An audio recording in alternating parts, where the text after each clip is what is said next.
Here. I call to order the Gladstone City Council meeting for November 14th, 2017. It is 6:30 p.m. Happy National Pickle Day.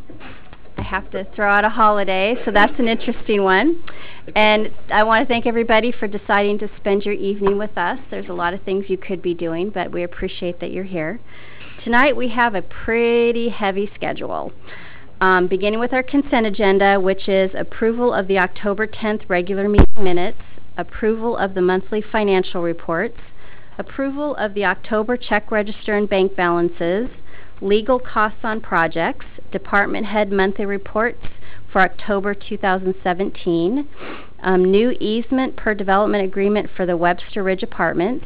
Our regular agenda consists of a presentation from Ken Ray of Metro on the proposed food scrap collection policy, public hearing on the transportation system plan, which will be both the public hearing and potential adoption, public hearing on Title 12 amendment of the Gladstone Municipal Code, also called the GMC, regarding park rules, both the public hearing and potential approval of ordinance number 1481, public hearing on Title 8 amendment regarding membrane structures, both the public hearing and potential approval of ordinance number 1482, contract for the City of Gladstone fiber optic project, library director position, second reading of ordinance 1479 implementing a 6% transient lodging tax, second reading of ordinance 1480, amendment to chapter 9.25 of the Gladstone Municipal Code pertaining to graffiti, appointment to the audit committee, and the purchase of P25 public safety radio system for the police department. Whew. All right. Tammy, could you please call the roll? Counselor Milch? Here. Counselor Neese? Here. Counselor Tracy? Present. Counselor Reisner? Here. Counselor McMahon? Here. Counselor Mercero? Here. Mayor Stemple? Here. Could everyone please stand for the Pledge of Allegiance? I pledge allegiance to the flag of the United States of America and to the republic for which it stands, one nation, under God, indivisible, with liberty and justice for all. Any of you guys have Kleenex? Yes. My nose is running. Oh, there we go. We got it right here. Thank you. Thank you. All right. So, are there any agenda additions or corrections? Mayor and Council, I would like to pull item number 12, Library Director position, from the agenda this evening and defer that to a future date. All right. I'm going to keep everything numbered the same, and just when we get to 12, we'll just pass it. Anything else? Nope. Okay, business from the audience. We have multiple public hearings, so I just want to make sure that you all are coming up and speaking at the appropriate time. So make sure the yellow cards have been submitted with the topic that you wish to speak on. So with that, any business from the audience? We have a few that are general, yes. First one is Les Poole.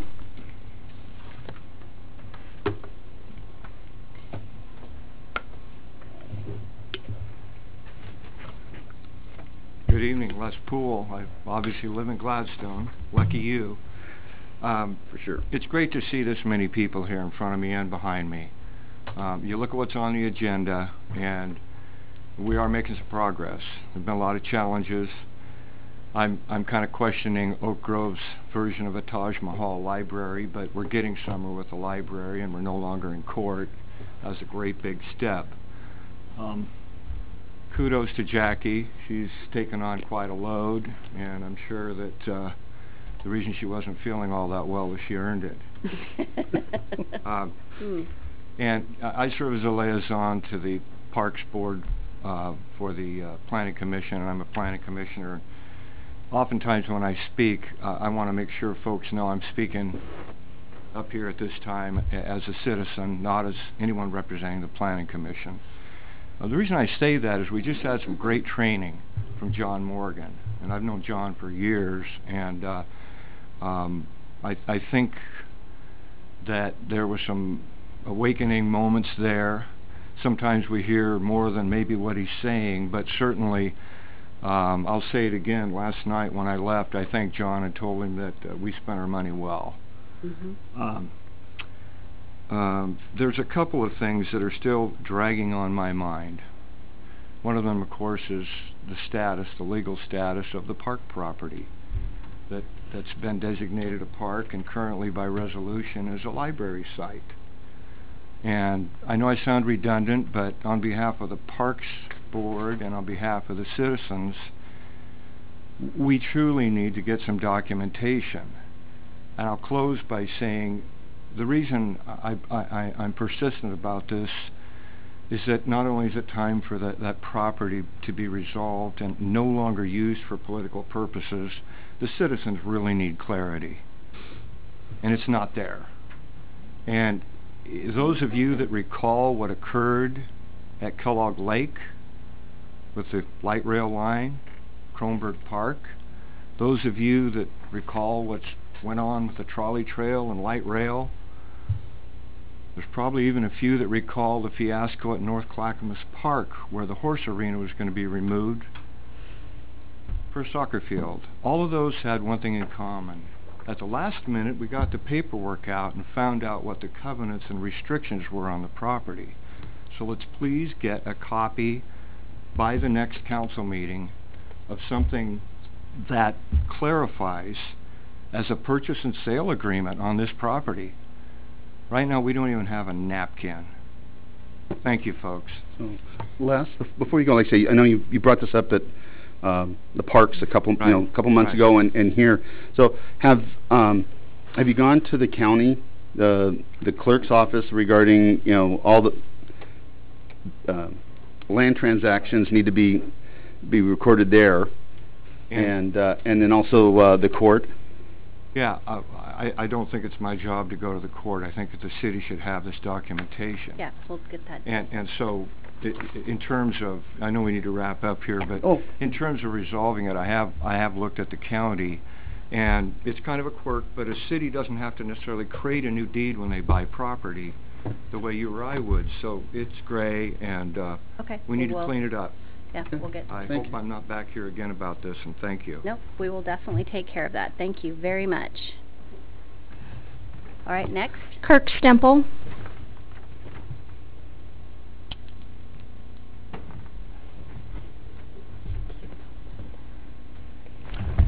Good evening, Kirk Stempel, Gladstone Fire. I'm actually representing the association tonight. What we are asking for is a donation, like we do every year, to help out with the Christmas fund. Last year we helped over 120 families. As you know, we're going to be doing it again this year. So what we're looking for is a donation of $1,000 to help us out. It's pretty important, and every year you guys support us, and we're looking for that again. And time is of the essence. We got to get this moving, and it is almost December. When's the toy delivery? Is that middle of December? Middle of December. Okay. Yep. How much did we donate last year? 500. And how much is the association donating this year? Donating? Yes. I do not know that number. Has it been brought up at all? It has not. Isaac had just called me tonight about it. So that's what I have. Okay. So can we bring that up later, and or do we want to talk about it now, or what do you guys want to do? Well, I'd like to make a motion we donate $500 like we did last year. Okay. I second that. Okay. Any further discussion? I agree. It goes for a great cause. Okay. Helps a lot of people. Okay. All those in favor? Aye. Opposed? Fair enough. Thank you all. $500. Next. Randy Rowlett. Good evening, commissioners and mayor and staff. Jackie, I'm really happy that you got a permanent position.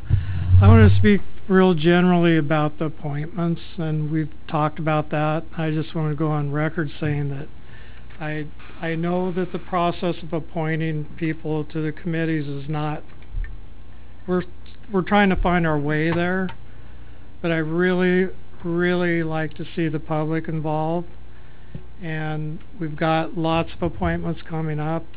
I really hope that we can get a procedure to present to the city council and have the city council be part of that, along with the citizens and people on those committees that are going to have those appointments.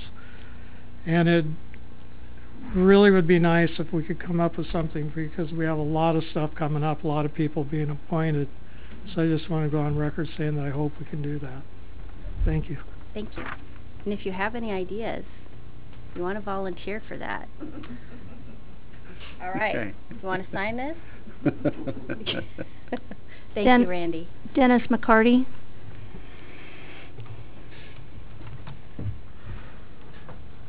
Dennis McCarty, Gladstone. I'm actually here to thank all of you. It's been a rough year for everybody. It's been a challenging year for everybody on the council and the staff especially. I was able to work with part of the staff for part of the year. Made a lot of headway. I think that the 2 new additions to the council were excellent choices, regardless of the stumbling blocks that occurred. But all in all, I think that the city's making progress. I mean, this is from my personal point of view. I'm not representing anybody else's point of view. But it's, from my point of view, the city council's made big strides in the right direction. There are a lot of things to overcome yet, but I can see movement with the changes to the city hall and to the police department, getting Jackie the extended contract, which I thought was critical. And we thank her for that, and her staff, and the department heads that are in place, like Mr. Wynot and the police chief and the fire chief. I don't think that sometimes we think as a group when we're sitting in these meetings on this side, you know, how much time you guys volunteer and how much energy you put into it. And I don't know that it's always appreciated, but I wanted to say that I appreciate it, and I think that the job you do is great, and I just want to say thank you. Thank you. Thanks. Thank you, Dennis. No more. That's it? All right. So, before we proceed with the regular agenda, I would like to say a few words regarding City Council. I've said this enough, so there's a lot of you out there that could probably recite this along with me, but I feel it's still very important that everyone understands our limitations. As we discuss and consider matters, there are laws and rules that we have to use as the basis of our decisions. These start at the federal and state level, then filter down to the city, to our city's comprehensive plan, city charter, codes, and ordinances. We don't have the luxury of randomly making decisions, but instead we have to be consistent, and we have to take a path that's defensible. There are many times when we have very strong personal feelings one way or the other related to a topic, but we need to set those aside and limit ourselves to the framework our city documents provide. My goal is to keep this meeting respectful, engaging, and on task, and I hope that all of you will help us do that. And with such a heavy agenda tonight, I want to make sure that we stay on task, so thank you. First item is the consent agenda. Do we have any discussion? Mayor, Council, I just want to make sure you all received a current copy of the Gladstone Police Department monthly report. We erred in not getting it into your packet on time. The chief did have it submitted. All right, any discussion? I'd like to move that we approve the consent agenda items 1 through 6. I'll second that. Motion was made by Councilor McMahon and seconded by Councilor Neese. Any further discussion? All right, all those in favor? Aye. Opposed? Consent agenda passed. All right, so correspondence, it looks like we don't have any unless something's come in other than... No correspondence. What you do have is additional correspondence relating to 2 items, items number 10 and items number 14, but nothing additional. Okay. So, and I want to address the correspondence issue because it seems like there's a little bit of confusion on when that gets included in our packet and when it does not. So I'd like a little feedback, I guess, from staff. We appreciate hearing from everybody, absolutely. That's what this is for. That's this process. But we've asked staff to pull the packet together approximately a week before our meeting so that we have plenty of time to go through this so that we can make informed decisions. And for them to get it to us a week in advance, they need a couple of days to pull it together. So normally the correspondence that arrives prior to the packet being pulled together is what is included in our packet. And anything that comes in after that fact is either emailed to us or provided to us in hard copy as we sit here. Correct. So the gist of that is if you want your correspondence to be included, you need to get it into staff in plenty of time so that they have it when this is created. And with the evolution of electronic emails, it's easy for people to just fire off random comments. But in order for us to get those to the city council and be in that paper packet, it has to be a week in advance of every meeting. Anything after that, we collect and we staple it together and we provide it for you at the meeting this evening, which means that you have to struggle to read all of the information before that night, but that's the simplest way that we can process the information. I just want to reassure people that after the packet is published, your comments are submitted to council, but it's that evening on the dais. Right. Hand it to us here as we sit here to make these decisions, which probably isn't the best possible solution here. So we're not excluding correspondence, but now hopefully you understand the process. So a point of clarification, I think I have seen these emails in the last week in my inbox. Is that not correct? The ones that are here this evening, sometimes what's difficult is you have citizens sending individual emails to you and myself, and I send them to you. So we're trying to find an organized way. And I know that on the Nextdoor site, my email address is listed as give Jackie your comments. Well, I'm not the city recorder, so I sometimes am struggling to get all that information because we want to provide it to you. But I have a feeling that you're getting duplicate emails from individuals as well as staff. Yeah. Yes. But I just want to make it clear that we do see the correspondence, and I'm sorry if they don't make it into our packet, but it's simply because you did not get it to us in time. There's nothing more to it than that. All right. So the next item now is we can move on to the regular agenda. Item number 7 is presentation from Ken Ray with Metro on the proposed food scrap collection policy.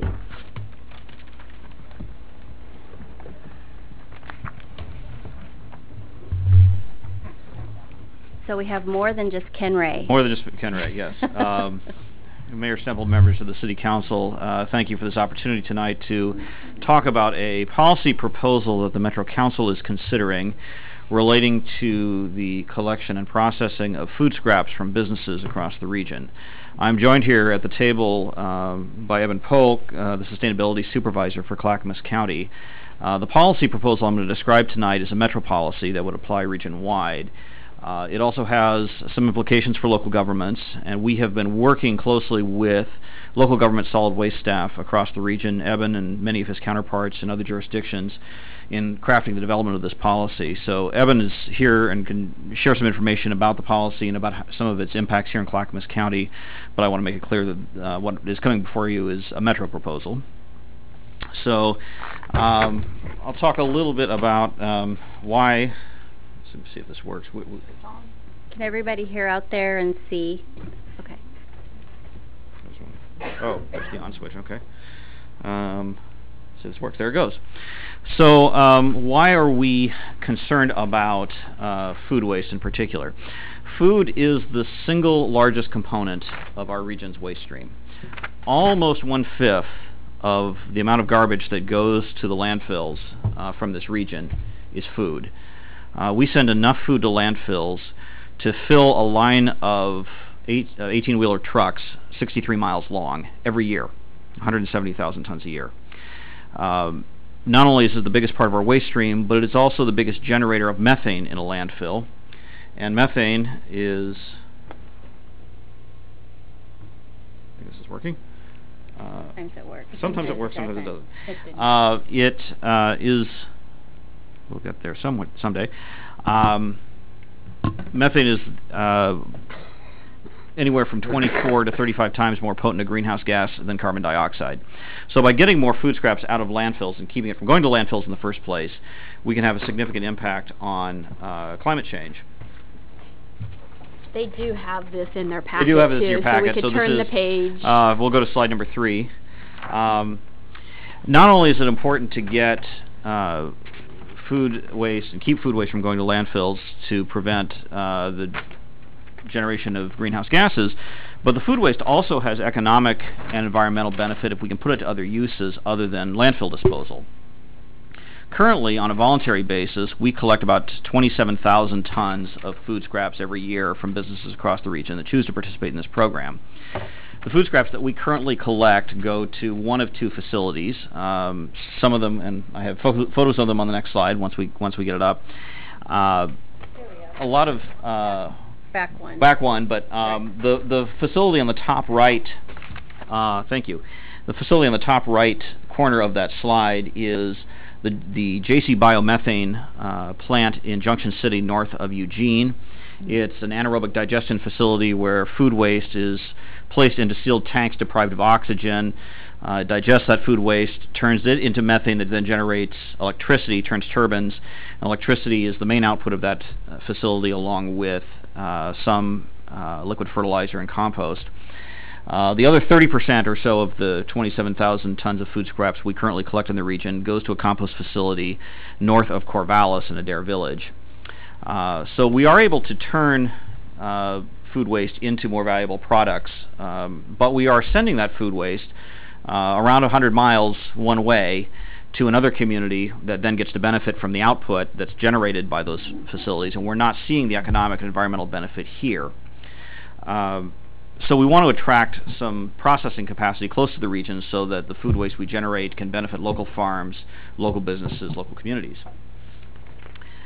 I also want to stress that we're talking about the commercial food waste stream. We're not talking about the residential stream. Some of you are probably familiar with programs similar to what's in Portland, Lake Oswego now has, where residents can mix their food waste with their yard debris. We're not talking about that in this particular policy proposal. More than half of the food waste we send to landfills comes from the commercial sector. And so we're focusing on the commercial sector because that's where we can make the greatest difference in providing that environmental benefit I talked about. I also want to stress that we're talking about the inedible food scraps at the back of the house of a restaurant or a grocery store. The eggshells, the coffee grounds, the tea bags, the fruit peels that can't be eaten, the bones that have value in an anaerobic digestion or compost facility or other type of facility. We're not talking about food that is still edible, and we want to encourage businesses that have food that they can't sell but that can still be eaten to provide that to food donation programs and food rescue agencies, and we're working to also improve that infrastructure as well. But we're really focused on the inedible components of food that can provide value. You don't have to read all the detail on this slide, but this is there just to emphasize that we've been trying to get our arms around this issue for about 25 years now and have tried a variety of different approaches. We've had a voluntary program in place in the region since about 2005, and we have about 1,500 businesses in the region currently participating, of which about 1,000 of them are in the city of Portland. That 27,000 tons a year that I mentioned that we're collecting currently has been about the same amount that we've collected every year since about 2010. So we've kind of hit a plateau with the voluntary program. We're not seeing a lot of growth. We estimate there's about 100,000 tons of food scraps available from the commercial sector that we could still collect. And so in order to be able to get more of that food waste out of the waste stream, we need to look at approaches beyond just simply a voluntary program. And about 5 or 6 years ago, our Solid Waste Advisory Committee at Metro recommended that we take additional steps if we were not seeing growth in the amount of food scraps we were able to collect from businesses. So that's how we kind of got to this policy proposal that Eben and I are going to describe.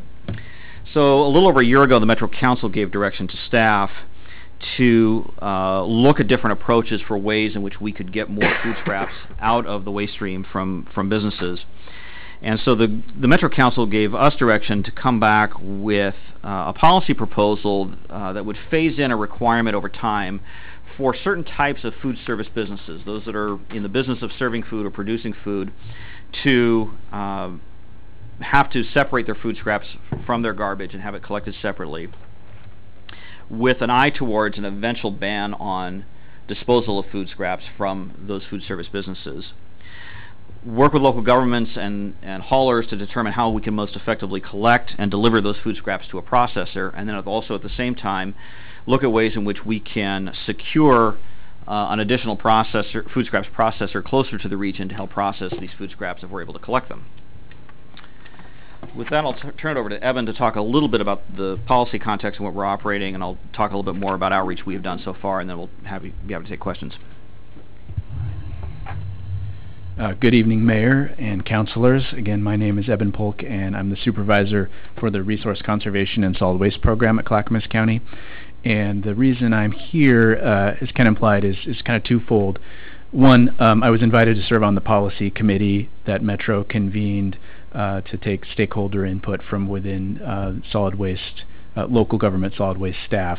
And two, my team provides technical assistance to somewhere around 1,000 to 1,200 businesses every year throughout Clackamas County on behalf of all the cities to help these businesses prevent waste, recycle more, possibly adopt or participate in food scraps collection in places where that service is available. And so our team would be the friendly face implementing this initiative if it goes forward. We would be the ones on the ground helping any business in Gladstone, making it as easy as possible to comply.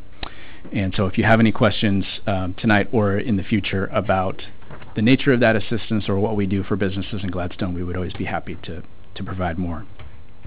So with that, there are about, little context here, there's about 67,000 businesses in the metro region, and about 10% of those have some relationship to food service, whether that's a hospital that has a cafeteria or a small restaurant, coffee shop, etc.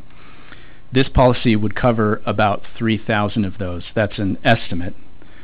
And around 1,500 businesses, as was mentioned, are participating already. Those 1,500 businesses are not all part of the 3,000 that would be covered. There's some overlap there. There are businesses who are already doing this who would not be covered by the policy. So this policy requires local governments within the metro boundary to implement a collection program. That means the city works with their franchised hauler and says you shall offer this service, and then passes an ordinance to require certain businesses to separate the food waste that they generate out of their garbage can into a different can.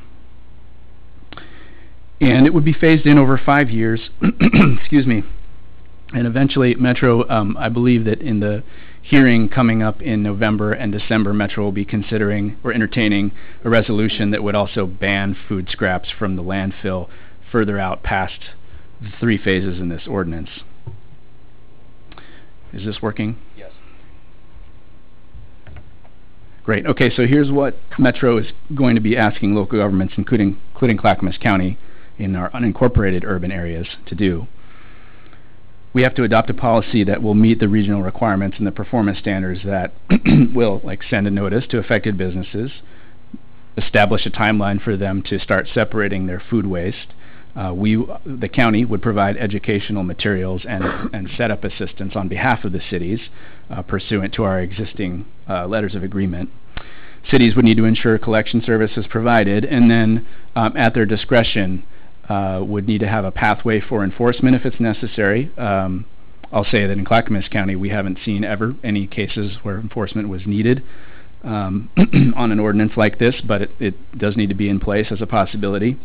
And then the cities have the option to grant waivers to businesses with some level of flexibility as determined locally.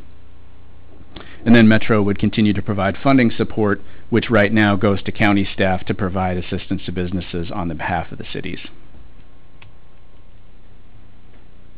Here are the 3 phases for adoption of the policy.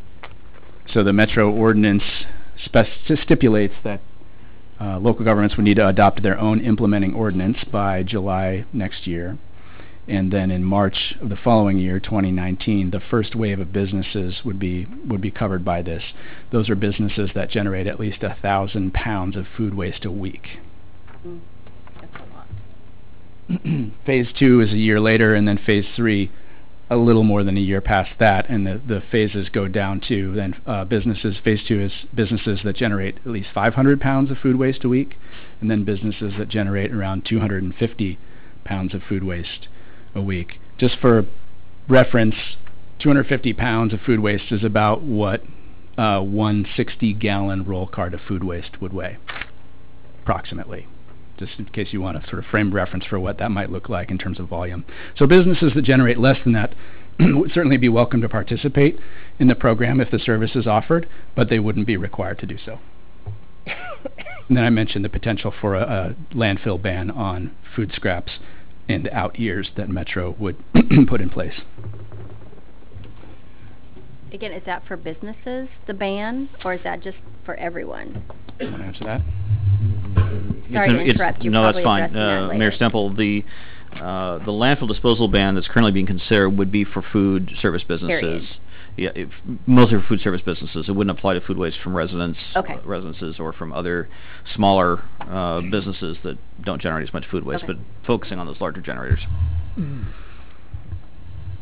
Okay, so again, this only applies within the Metro District boundary.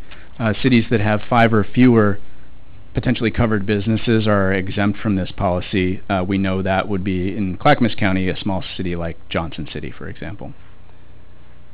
Metro is also in conversation around how to ensure that the program is as cost effective as possible. And one of the potential measures to ensure that it's cost effective is to look at where this material is going to be going after it's collected.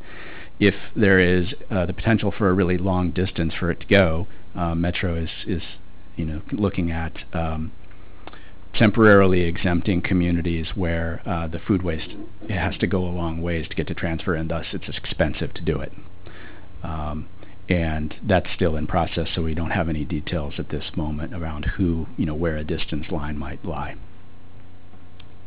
And then businesses could get temporary waivers from compliance if there is a safety issue, or if there is if by participating in the program they are violating some other kind of ordinance. Like, hey, the only place for our containers is in the right-of-way. Well, we can't have containers in the right-of-way, so they would be exempt temporarily by the city. You might be able to imagine some other situations in which that might be necessary. Just you can. Yep. So I'll talk a little bit about, we have gone out to several local governments in the region, several affected businesses by this policy. We've also spoken with several business groups and chambers of commerce around this policy. We surveyed several businesses and at the outset worked closely with the 3 main trade associations that work with these businesses, the Oregon Restaurant and Lodging Association, Northwest Grocers Association, and the Northwest Food Processors Association to assist in outreach to their members. These organizations have a variety of views about the policy proposal, but they've been very helpful in helping us talk with their members and address issues and concerns. We've heard from a lot of these businesses that having technical assistance from local governments is important to help their employees understand what resources are available and what it is they need to do to make this program work. Very few of the businesses we have talked to are outright opposed to a program. There are a lot of businesses that are already doing this in some form, particularly some of the larger grocery stores and restaurants, either have it as a part of their corporate sustainability practices or have other ways in which they can participate. And almost half of the businesses we've spoken to directly have said they were in favor of this regional approach. Some businesses we have spoken with have locations in multiple communities around the region, and if they have an employee at one location where they have this service available and then they move that employee to a different community where the service is not available, you have new training needs and to change your practices. So having a region-wide standard for those businesses with multiple locations has been really helpful, would be really helpful. We've heard some concerns about costs, about frequency of pickup. We are working to try to address some of those costs. Some businesses have seen minimal or no cost impacts because they've reduced the collection of their garbage pickup in favor of more food scraps pickup. So we are looking at ways that we can mitigate some of the cost concerns around this. And we've also heard that, again, phasing in, giving businesses enough time to prepare for the phasing in of this policy is important, and we're building that into the policy proposal. So where we're going from here. Last week the Metro Council held a work session to talk through some of the policy details. We had a public comment period on this policy in September and October, and we have that public comment report on our website. And we made some edits and updates to that policy proposal through that process. The Metro Council is going to have a public hearing on this policy proposal on Thursday, November 30th at 2 o'clock at our headquarters. And we will have information about that hearing and the final ordinance in our packet that will be online before that meeting. The public hearing is on the 30th, and then the Metro Council is scheduled to vote on the proposed ordinance on December 7th, 1 week later. If the Metro Council adopts the ordinance, then we will have a second public comment period on some administrative rules that will guide the implementation of the policy. We have the draft rules on our website right now. We would then go out for another public comment period on those rules. If the Metro Council adopts this ordinance in December, we will come back to you sometime between now and next July to talk about the City of Gladstone's ordinance or other type of legally binding action. It could be through your business licenses or some other tool. But what is the right mechanism for the City of Gladstone to be able to implement this in your policy language? And then we would then, working with Eben and his counterparts across the region and other local governments, be working with outreach with businesses to help them begin working with this policy proposal and complying with it, starting in the largest grocery stores and restaurants in Phase 1 in 2019. I should also add to what Eben mentioned previously, schools, K-12 schools are included in Phase 3 of this proposal, so we would include schools in 2021. Schools have a variety of different approaches for how they deal with food, how they prepare it. They have federal requirements about certain items that have to be provided in school lunches and the management of the waste afterwards. So we're going to bring schools in, but we're going to do it in a more uniform and systematic fashion, and we're going to take a little bit more time to address schools, but they will be included in this policy proposal as well. So with that, I'm happy to take any questions. I should also acknowledge my colleague Holly Sternkorb is here. She's a solid waste planner at Metro and has worked at DEQ and has extensive experience in the solid waste world. And if you have questions that Eben and I can't answer, I may turn to her for more details. So, if I could add just real quickly, so the city has a franchise agreement with Gladstone Disposal, B&B Leasing. I was in contact with Alan Bushy to ask if he wanted to be here tonight, and he very respectfully said no, that he's working with Metro, he understands the new requirements, and they're preparing for that. And as we get to the phase where we need to start reviewing our ordinance or looking at our business license program, then Alan and I will work with Metro and bring that back to you next summer. Okay. Questions? Well, I would say that's almost exactly the question I had. You, on your stakeholder outreach, you list the businesses that needed to comply and the cities that would be implementing it, but I was wondering about the franchise haulers who would be doing it. Do you anticipate any change in requirements of either equipment or schedules or anything like that, and do you plan to reach out to some of the major disposal, recycle, delivery people as a group to share this information with them? Apparently you have already to some extent. Is that true? Yes, Mayor Stemple, Councilor Milch, yes, we have. We've had some discussions with haulers. Hauling franchises are the domain of local governments, so we at Metro have deferred to some of our colleagues in local governments in the outreach to haulers. We have talked with some haulers who have many of the haulers have the equipment and have the it's an additional truck, but they have the additional containers in many cases to be able to provide this service. The hauling, I can't speak to what Gladstone's disposal services are provided, but I know that some of the services are not provided in all areas of the region by all jurisdictions. And so part of what this regional policy will require of some jurisdictions is that they work with their haulers to ensure that the service is available so those businesses can participate. Because some businesses that want to participate in certain parts of this region can't, just because their haulers don't provide the service. So we'll be working at that. And Evan, I know you work closely with the haulers out here. Yeah, I can add a little bit more.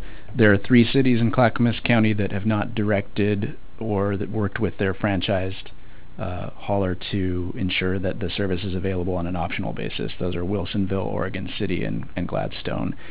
We would, if we can be of any help in those conversations, we're happy to. We work closely with B&B Leasing and all of the same franchisees that serve the cities, because they also have service territories in unincorporated Clackamas County. So we've kept them fairly well informed of the development of this policy, and our, we hear from them fairly regularly as well. Thank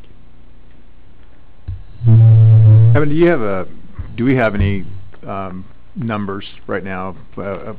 Like, I'm just trying to think in my head, like, how many businesses do you think we're feeling are going to be affected by this in Gladstone, or have you guys done any of that work yet? Yes, thanks, Councilor Tracy. We have some rough estimates. Because the thresholds are based on actual generation, it's difficult for us to say without actually going and talking to the business and saying, hey, take a look at your garbage for a couple of weeks. But we think that the first phase in Gladstone, there would be somewhere between 1 and 5 businesses that might be covered by it. So almost certainly the Safeway. Whether there would be any others, they would be the largest businesses that deal with food. That could include, for example, I believe Somerset Assisted Living and Lodge, and maybe the larger 1 or 2 of the larger restaurants. Sure. We think maybe up to 35 by the time you include all the schools and all of the other generators by phase 3. Okay. Thank you. It's a fairly small number. And I'll also add, if a business is wondering how much food waste they generate, because this is probably not something they go out and measure on a weekly basis, we have a document on that website, a 4-page document that talks through this policy proposal and answers questions for businesses. And included in that document is an estimator. There's some research that's been done out of California based on what type of food business you are, say a restaurant, and the number of employees you have, or FTE. It gives you a fairly good estimation of the amount of food scraps you likely generate annually, and you divide that by 52, and it calculates and estimates the amount of food scraps you likely generate. We have those calculations for restaurants, for grocery stores, college and university campuses, and other types of food service businesses, to give businesses a sense of where they might fit within how much food waste they likely generate based on their FTE and the type of business they are, and when they might likely need to comply with this policy. Okay. Any other questions? So currently, the food scraps are going to Junction City and Camp Adair. Yes. Is that correct? That's correct. So after this gets implemented, is that where they're going to continue going? Mayor Stemple, Councilor Reisner, thank you for that question. I mentioned, but didn't go into a lot of detail, we are, at the same time we're looking at this policy proposal, we have put out a request for proposals for a new processor to be located close to the region, preferably within the metro jurisdictional boundary, that could process up to 50,000 tons of food scraps per year. We put that RFP out in the spring. We received 6 proposals, of which 2 of them have received further consideration. They're both anaerobic digestion type facilities. One of those facilities is proposed to be located in Wilsonville, adjacent to an existing solid waste transfer station there. Another proposal that we're entertaining is a proposal that would be co-located with the City of Portland's wastewater treatment facility at Columbia Boulevard to manage food scraps through the wastewater treatment system. Those proposals are still under evaluation. We're not yet ready. We haven't made a decision yet as to which one we're going to go with. But we are hopeful that if we have the idea is if we have the policy in place that provides enough food scraps through the collection policy, it will support a new facility being close to the region, and in the meantime we'll continue to use those facilities in Junction City and in Adair Village as we need to manage the food scraps that we have in the system. So who pays for hauling it all down to the lower valley?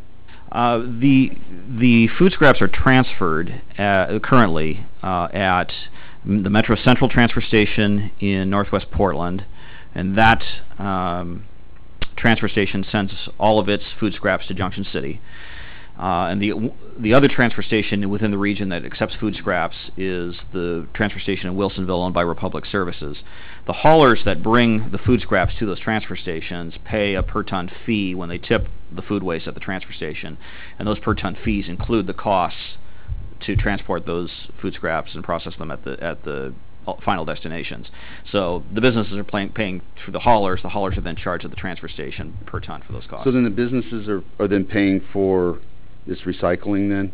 The businesses that are currently participating voluntarily have the arrangements with their garbage haulers through their garbage bills to pay for this service, and then the haulers' costs. Is that what's anticipated will continue then when Metro implements this new regulation? Sure. Councilor Reisner, I would say that would be up to the city of Gladstone's discretion. One of the things that Clackamas County decided to do earlier this year was to do what we call bundling the service. So a business going forward that wants to be able to participate in fruit scraps collection can participate at no additional fee at the moment. And what we're going to do is blend those costs across the commercial sector, because there's a lot of food coming from the commercial sector. It's kind of like what we do with recycling. If you want to recycle, that's part of your service. And so that's one option that the city could adopt, but several other jurisdictions, while they're looking at that, they have been assessing an additional fee for a food scraps container that would be similar to what you might pay for an additional extra garbage container. So you'll have some flexibility and choices in how to reflect those costs to customers in Gladstone. Thank you. Any more questions? Yeah, so the road, let's see, Nature's Needs closed. And was it not what kind of a recycling was that? Because I know that was the one in Washington County, is that not correct? Or something that had all kinds of issues. Mayor Stemple, Councilor McMahon, the Nature's Needs facility was accepting food scraps from commercial sources, and through an agreement with Washington County as part of its permit with Washington County, agreed to no longer take commercial food waste. It was at about that time when that commercial food waste was shifted to Junction City. So the food waste that was going to Nature's Needs now goes to Junction City. Due to, wasn't there smell concerns? Smell concern was there? Okay. Nature's Needs still accepts food scraps from residences mixed with yard debris, but it's a significantly lower volume. Okay, thank you. Okay, any other questions? All right. Well, thank you for your time tonight and for this opportunity. If the Metro Council adopts this, first off, again, feel free to come to the council meeting on November 30th if you wish to share your perspectives with the council. And then if the council adopts this, I expect we'll be coming back and talking with you about steps to take here in Gladstone. Okay, thank you very much. Thank you for your time. Thank you.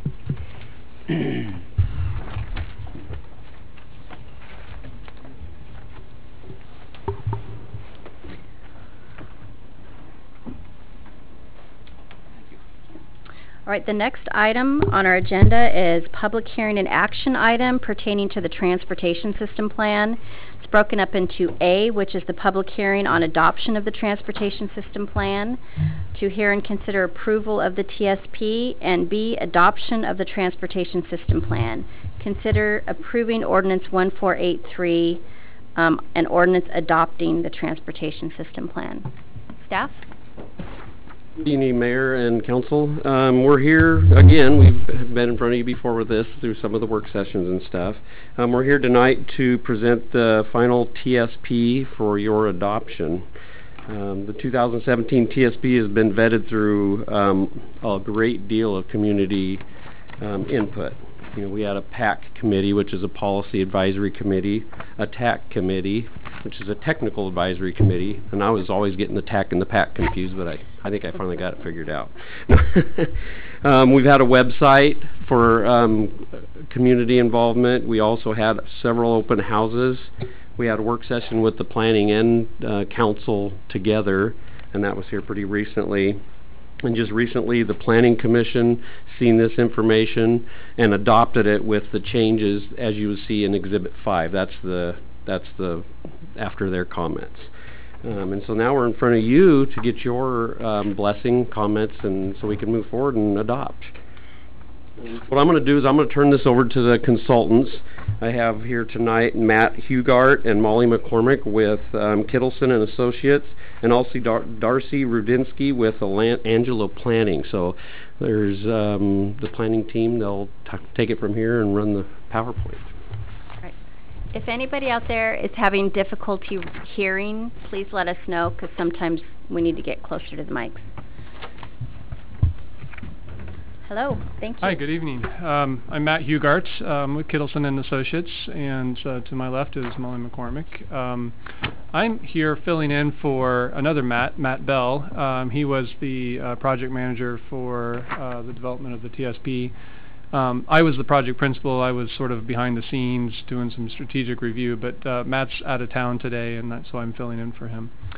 So I'll do my best to play the role of Matt. And, the other Matt. We'll give you a presentation here that kind of walks you through the development of the TSP. I'll keep it as brief as I can, but for the benefit of the people on the who are in the room who are unfamiliar with the development of a TSP or didn't have the opportunity to participate with us, it'll be a bit of a learning presentation as well.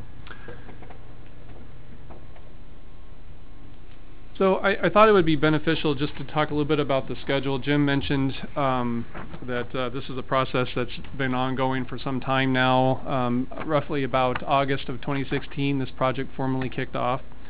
And since that time, we sort of had an iterative stepped process to develop the TSP. It started with the development and the foundation of a series of goals and objectives. Specifically, what does the community of Gladstone want to see in its transportation network for the next 20 years? For instance, do we want to be a community that has a higher emphasis and a more focused element on alternative modes of transportation? Do we want to be more transit-oriented? Things like that. So it was sort of a strategic way of setting a foundation for what your transportation network should look like. Then from there, we went through a sort of an iterative process of identifying and looking at your existing conditions, identifying some needs and deficiencies associated with that.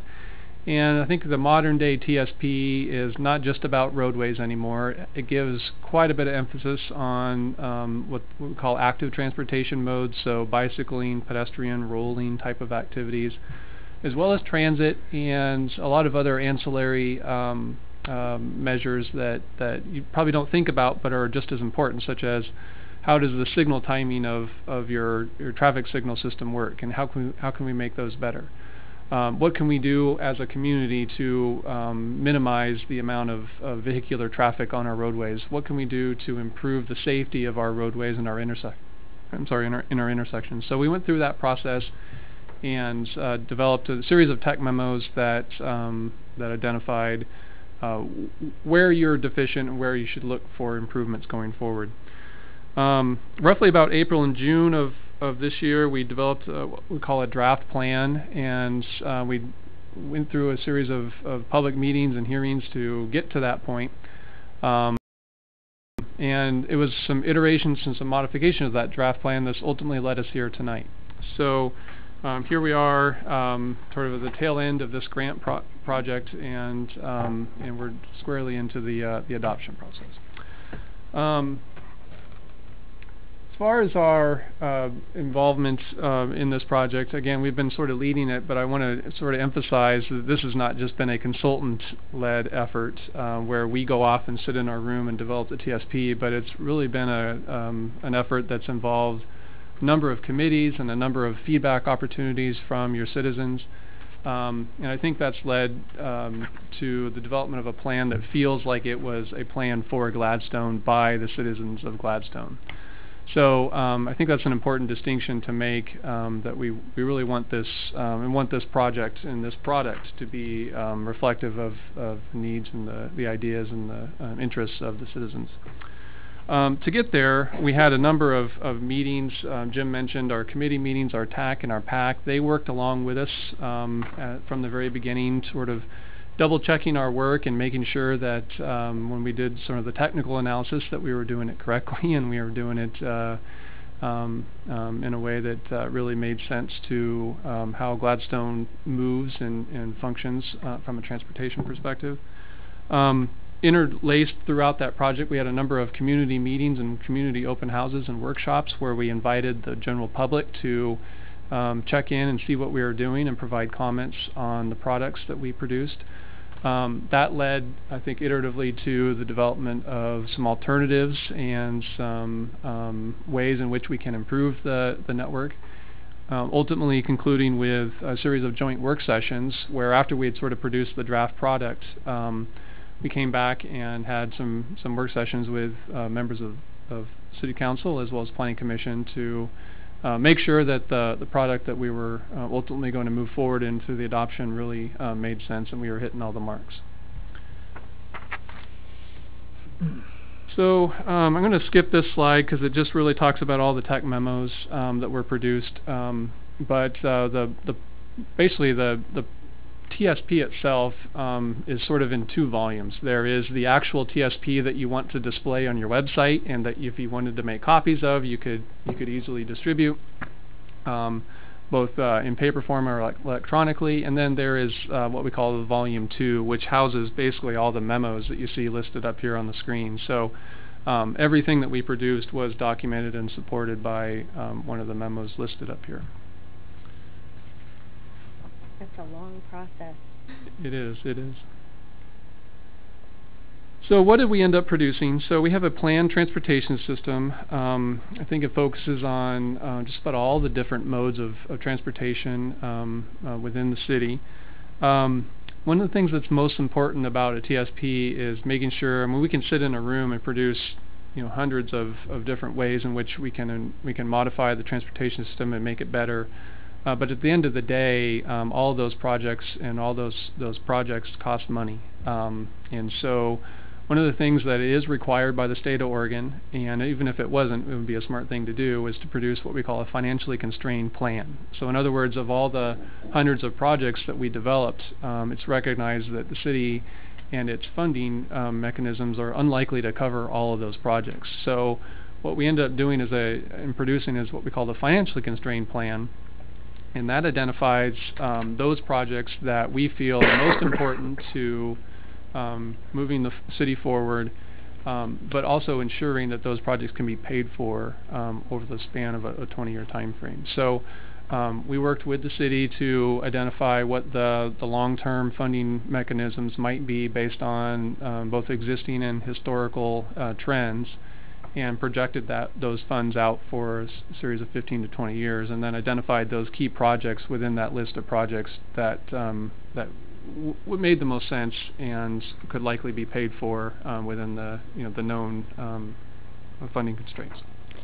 So the transportation funding, the very last item, $3.75 million over 25 years. That's not per year, that's over 25 years. That's correct. And not that's much. That's not much, Okay. considering that roughly on the order of magnitude, a traffic signal will cost you anywhere up to about $250,000 to $500,000 these days. That's not going to get you a whole lot. Okay. So I think the reality is, with most jurisdictions of Gladstone's size, is that the projects that we have identified, most of them probably won't be able to be paid for, and that the city will have to look for alternative funding sources through grants and other opportunities that exist. Okay. My understanding is that it's projected to cost a little over $1 million a year for approximately 23 years, for $26 million. Yeah, I don't believe. I think what we ended up forecasting was based on just physical money that the city would have for making transportation-related improvements. Now, the city might have other funding sources that go to wastewater and other maybe non-transportation-related things, but I think our estimate was about $3.75 million over that 25-year period. So. And there's also other expenditures. Oh, okay. Oh, yeah. Go ahead. I was going to say there's other expenditures that we also took into account to get that trend, to get to that final number of $3 million or $3.75 million. Yeah, there's actually $26 million going to be spent over the 23 years projected. Correct? We Right. should. In an unconstrained system, correct, yep. We had the money, Okay. but we don't. So, the draft transportation plan itself, in terms of its chapters, it has a number of different modal treatments. We break them out specifically by modes these days. The reason for that is it really makes sense and it makes it easier for the city to update the TSP. So after we leave here tonight, and hopefully it's adopted, this is really a plan that this is going to sit in the city's, it's going to be the city's responsibility to update. And as the projects are checked off over time, and new projects and new ideas are added, breaking the modes out by chapter allows the city to not have to update the entire TSP. They can just go in by chapters and make edits. But it includes access management, safety, pedestrians, bicycles, transit, motor vehicles, and transportation system management measures such as signal timing and transportation demand management. How do we reduce vehicles on the roads, things like that. So this is a table that comes from the TSP, and it identifies, based on those categories that I just outlined, where the money could be found to pay for some of these, and how the projects were allocated out of the final list of projects. So we've got the financially constrained projects in the first column. Those would be the high priority projects, the ones that we feel the city should concentrate its efforts on trying to implement over a short-term time period, typically about 0 to 5 years. Then we have the next two columns as medium priority projects, which would likely be projects that fall into a 5 to 10 year category, and then a lower priority, which would be the 10 to 23 year projects. So as we've sort of discussed already, the amount of money that that's ultimately identified for potentially funding these projects is relatively low, and what the city can pay for, they'll try to pay for. Otherwise, it's going to have to be through alternate sources, or most likely through development, things like that. So the other component of this TSP, and I'll ask Darcy to come up here and talk about this, is the TSP is essentially the guiding mechanism, but there's a number of other things that need to be done along with the adoption of a TSP, such as amendments to your comprehensive plan and your development code, in order to make the adoption of that TSP more or easier to generate the projects over time. So I'll ask Darcy to come up and speak to these next couple of slides. A little bit of musical chairs here. Hi, Darcy Rudzinski with Angela Planning Group, part of the consultant team on this project. Basically, you have a brand new transportation system plan. You want to make sure that future development actually is consistent with that plan. And your municipal code does a good job. Title 17 zoning and development has requirements for developers that include, parking and street improvements, sidewalks, etc. And what we've recommended and what your planning commission has now considered and recommended for adoption are some tweaks to that to both improve it, clarify some areas that were a little bit ambiguous, but mostly just make sure that it's consistent. Your development requirements are consistent with your updated transportation system plan. The simplest example of that is your street standards, to make sure that that section in your development requirements is cross-referenced to the right table in your TSP, and make sure that you're getting the proper improvements in the proper locations according to the type of streets that you have. This is just, again, kind of a slide that says we want to try to make sure that your plans locally are consistent with the TSP and vice versa, that Gladstone being part of the metro area is also consistent with what Metro has planned for the region, and then going even a step higher, that you're consistent with policies and objectives that the state has through the transportation planning rule. And so early on in the project, we did kind of an audit to see maybe where some changes might be made through the TSP process. Recommendations have come forward, and now here at adoption, we're just trying to make sure that, or suggesting that you make sure that things are consistent. So, oh, I also have control here. Oh no. I've got to do it. Right. So this is just a list of where the changes are made. In your packet you have Exhibit 5, which Jim referenced earlier on. That's really just the whole package of proposed amendments. From the work session, the Planning Commission and City Council work session August 15th, there was some amendments made, and so there's a kind of a list of how things have been modified pursuant to your suggestions. And then there are some additional recommendations that Planning Commission requested be changed that seemed very reasonable, and improvements on what was originally provided, and so that list is also provided to you. The table is a table of all the changes, again, where the code section is, what the recommended modification is, and then kind of why that recommendation was made in the last column. And then the text is probably similar to what you've seen in the past, is legislatively formatted so that things that are suggested for elimination are crossed out and additions are underlined. So again, we've gone through together some of those changes through different work sessions, and I'm happy to answer any other specific questions that you might have about what was being proposed and also how it's been modified. And basically, again, these are the reasons why you are looking at modifying your development ordinance to be consistent with your transportation system plan. In a nutshell, you really are looking at some changes that are going to increase transportation options for people, potentially reduce the need for folks to get in their car all the time. You're looking at a lot of active transportation improvements, so bike, ped, access to transit, and just enhancing connectivity, ensuring that future development is providing those connections for all those different types of modes where it's appropriate. So that's it in a nutshell. I'm happy to answer any questions. Can I ask my one Neil's question? chomping at the bit. Well, before Neil takes over, No, I just wanted to... well, I do have many questions, but definitely one for you. All right, go for it. No. No, I just wanted to... You keep referring to the Planning Commission and everybody that's worked so hard for so long on this, and I just wanted to thank Chair Roulette, the rest of planning, traffic safety, the citizen staff, everybody that worked on this. This was a very long process, and it was so well handled and thought out. Thank you very much. Definitely, and there's a lot of participation.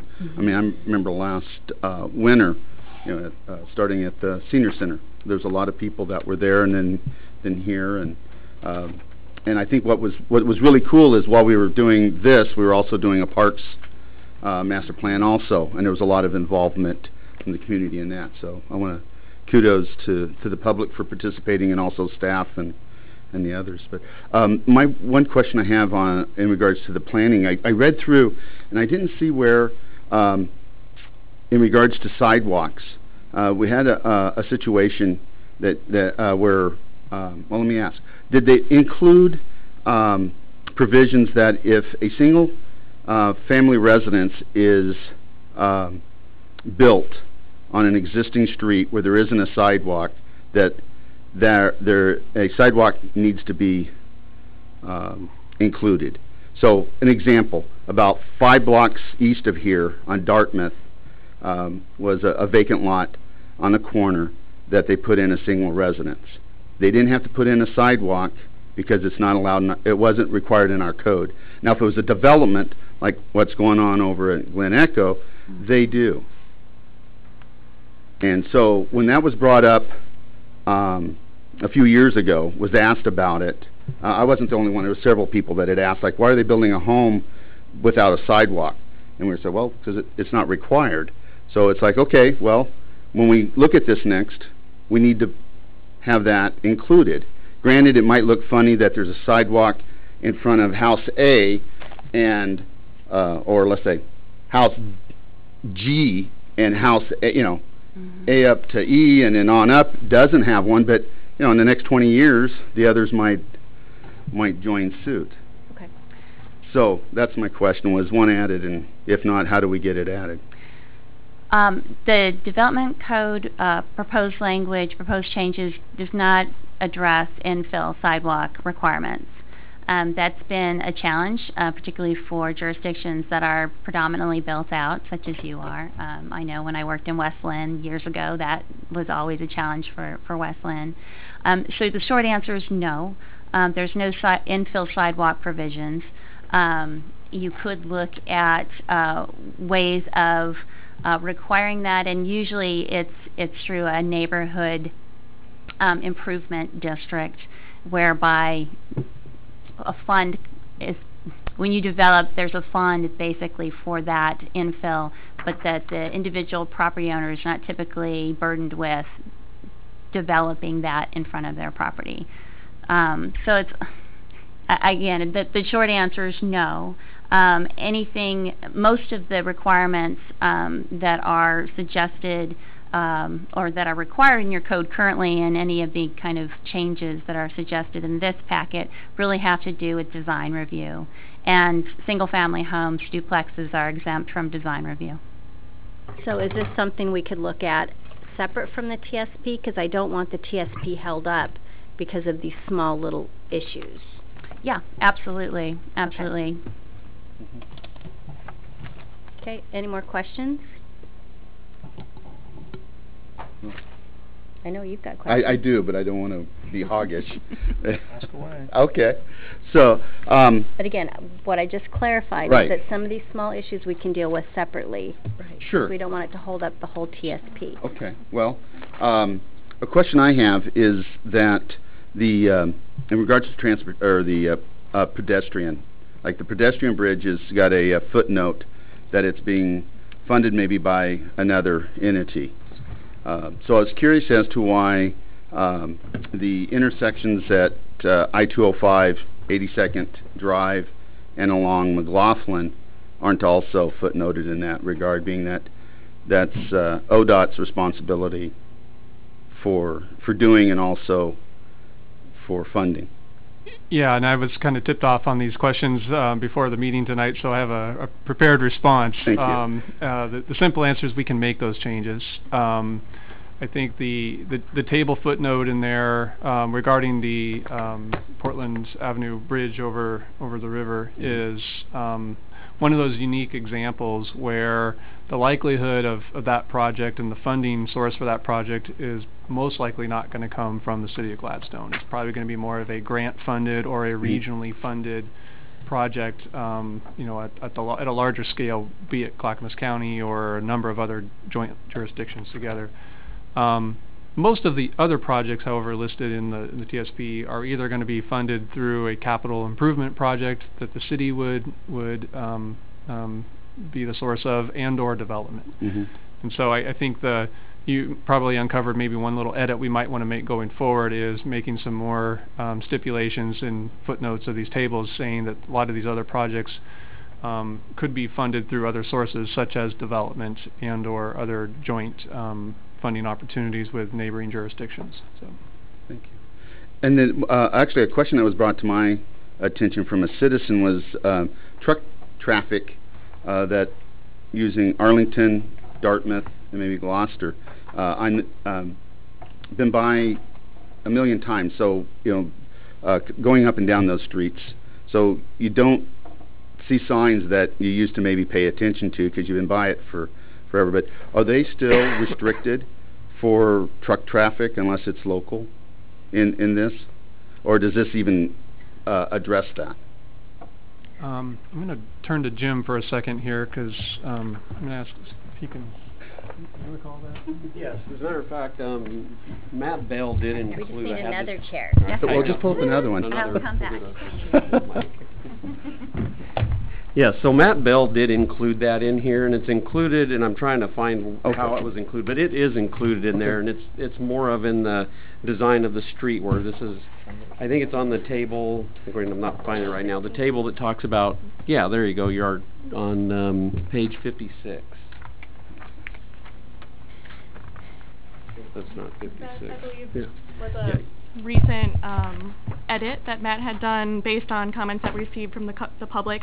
And so Table 16 didn't used to have this last row that has transit freight, but then based on the characteristic of the roadway, whether it's an arterial, collector, or local, you'll see that there's some restrictions on freight in transit. So that on arterials, it's appropriate to have freight. On collectors, you can have it in special circumstances, and then on local, it's supposed to be restricted just to local service. Fantastic. Thank you. And then this is more for you guys. I don't know if you want comments now or we haven't even opened the hearing yet, have we? No. Okay, we'll wait. So the rest of it's most of my opinion as to a bunch of the different improvement projects. I don't think are warranted. So, and that's something for us just to discuss. So thank you. But again, it was a great process. I really appreciate the involvement of the community, because that was something back that a lot of people were concerned about, that it was just going to be driven by you guys and not by the community, and it obviously was community involved. Helped out a lot. Yeah, no, thank you for those comments. I do want to maybe make one additional comment here. And this happens quite often when you're developing these drafts and you reread them and pre-prepared for new hearings, is sometimes you catch little things.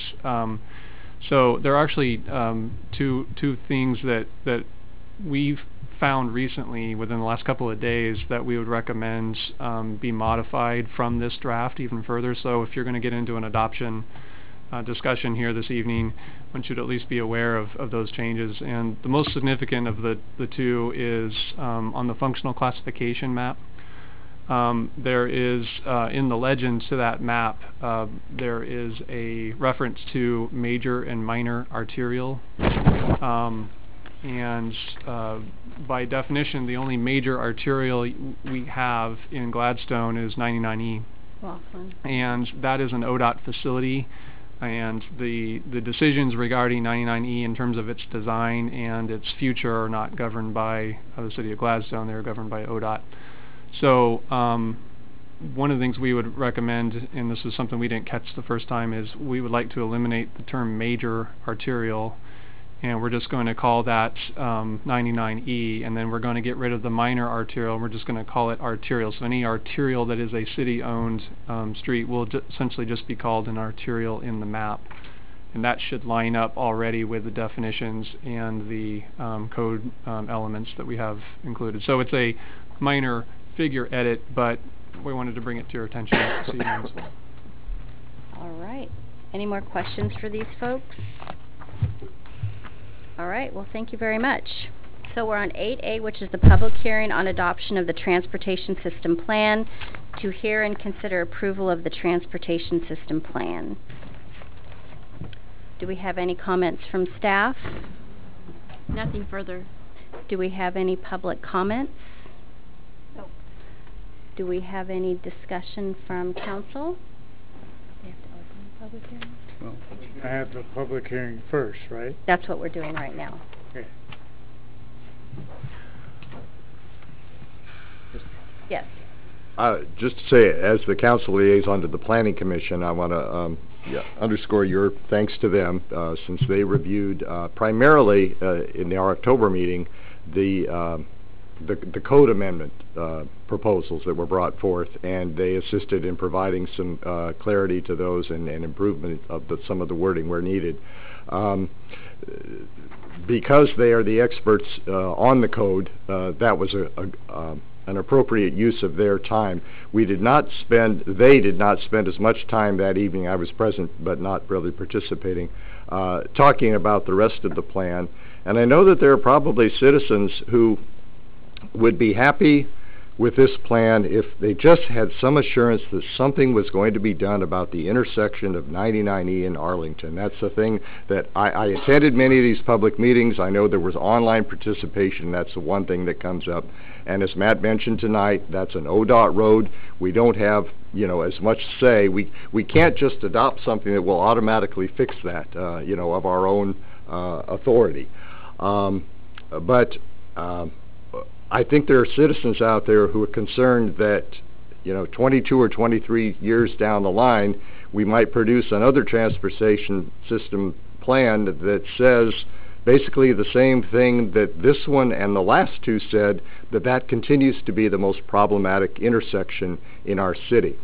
And so if we could get any kind of guidance, either, well, from you all, what does the inclusion and the identification of a problem intersection like that in a plan like this, adopted by a city, presuming we do adopt it, what does it do to strengthen our ability to actually see some changes made and some of the recommendations follow in changing the traffic flow so that intersection could improve its safety? Yeah, that's a really good question. And for brevity's sake, I didn't go into a lot of the detail on the project list here, but we actually do have an improvement identified for 99E in Arlington and River Road. That's listed on page 61 of the plan, and it's identified as Project M1. So we did recognize and we did work to identify a long-term solution to that intersection, and I won't get into the specifics other than to say that there's a relatively easy fix to that intersection that would drastically improve some of the delay and the queuing and the safety concerns that motorists currently have to experience on a daily basis. I mentioned earlier that 99E is an ODOT facility, but it doesn't mean within the context of a local TSP that you can't identify improvement projects on facilities like that. And ODOT actually encourages and would expect a local TSP to identify those projects. And so what that ultimately means is by including this project in your TSP and adopting this particular TSP, ODOT, when there are funds available to implement larger construction projects along the corridor itself, they might look to the local TSP to identify ways in which they can use those funds to potentially enhance that intersection. The most likely scenario, however, is development. Through the development review process, it's likely that at some point down the road, one of the quadrants of that intersection might redevelop, or there might be a larger development project that would send a significant amount of traffic through that intersection. And through the traffic impact study process, ODOT would have the ability then to require improvements, and they would look to the local TSP to find out what kind of improvements might be needed for mitigating the impacts of that development at that intersection. So it's a long way of saying it's good to have these projects in your local TSP despite the fact that it's an ODOT facility, because some of the improvements that you would want to see done as part of development or larger capital projects would be guided by these TSP projects. So thank you. And I could tell from reaction to some of the audience that there was concern that we did in fact have some development on one quadrant of that intersection in the past year, and that raised a lot of concerns about whether our worst intersection was going to become even worse. And I'm not sure that yet we can make an assessment of whether that's happened or not. But it's good to have to know that, and to know what to kind of be on the alert for as opportunities to really affect some change there. And I appreciate the efforts that you took into recommending what you think is the most appropriate means of changing the traffic flow so that I've looked at minutes of our city council from the 1950s that reference that intersection when a signal was first put in, and when logging trucks, that very acute angle there made it very easy for a logging truck loaded with boards or lumber or whatever to turn up River Road to go to some facility where they were manufacturing masts for sail ships or something, but whatever it was back then. But it's continued to be a problem, and I hope it's something we'll soon see a solution to. So thank you for addressing it. Yeah, by adopting this TSP, you'll have the tool that the hammer that you'll need to require some of those improvements over time, either through development projects or larger capital projects. Okay. Do we have any? Yes. I just want to clarify that we did identify 2 different projects for that intersection. So one was kind of deemed more near-term and one was long-term.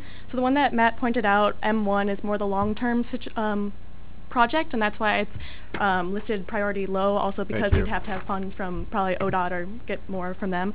But there's a safety project that's identified, S1, that is a more near-term solution that wouldn't be affecting the traffic flows as much by cutting off the other leg of the intersection, which we think would be a project that could happen more in the near term. Okay. You know what page that particular S1? 51. 51. It's table 15. Thank you.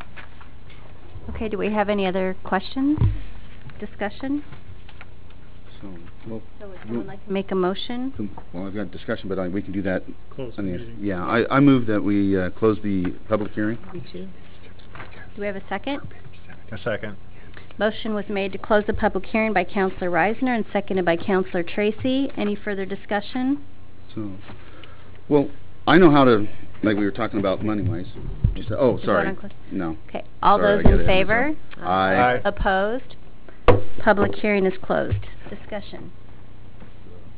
Well, I went through the different tables and found about half a dozen different line items, I'll call them, that I think we don't need. One is like on,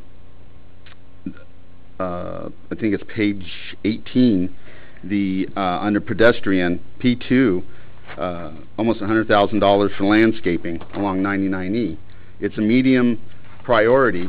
Well, if you look under pedestrian with sidewalks, we got a bunch of low priority sidewalks that could be higher maybe. And then also under on page 26 on table 4, B4, B5, B8, B9, 10, and 33 comes up to about $100,000. If residents along Arlington knew that we were talking about eliminating on-street parking for a bicycle paths, I don't think they'd be very happy with us. And I mean, if you were to do it on Clarendon, I wouldn't be happy with you. So why put it in a plan that which I've talked to some that say, well, it's long-term, it probably will never happen, but if, as was just mentioned by Matt, this spells out needs and interests. Is it really an interest to take away parking along Arlington for residents in lieu of bicycles? Okay. And then, I don't know, we got 20 miles an hour on Portland Avenue, taking out that middle turn lane for bicycle lanes again. So I recommend that we take those out. So. Any comments? My only comment would be that I disagree. I think the process has been done.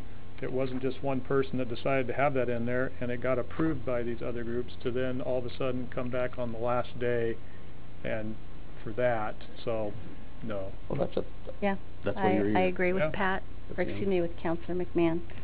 Yeah, a lot of people have been a part of this process, have put a lot of thought into it, and I think us going through and pulling out individual projects that will be looked at later if they're implemented is kind of holding up the whole process.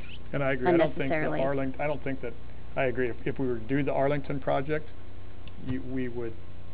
there'd be repercussions later on. So I don't think that that's going to occur per se, but I think there's no reason not to pull it out because this is something that's been worked on for the 18 months. I thought of that also, and then I thought of an apartment complex that is 3 stories overlooking someone's backyard that came in. Hold on. That's different. No, it is. I know, but 40 years ago was zoned that nobody thought that they would put in. So I'm just saying is we got to look let's stay on long range here, as we talked about last night.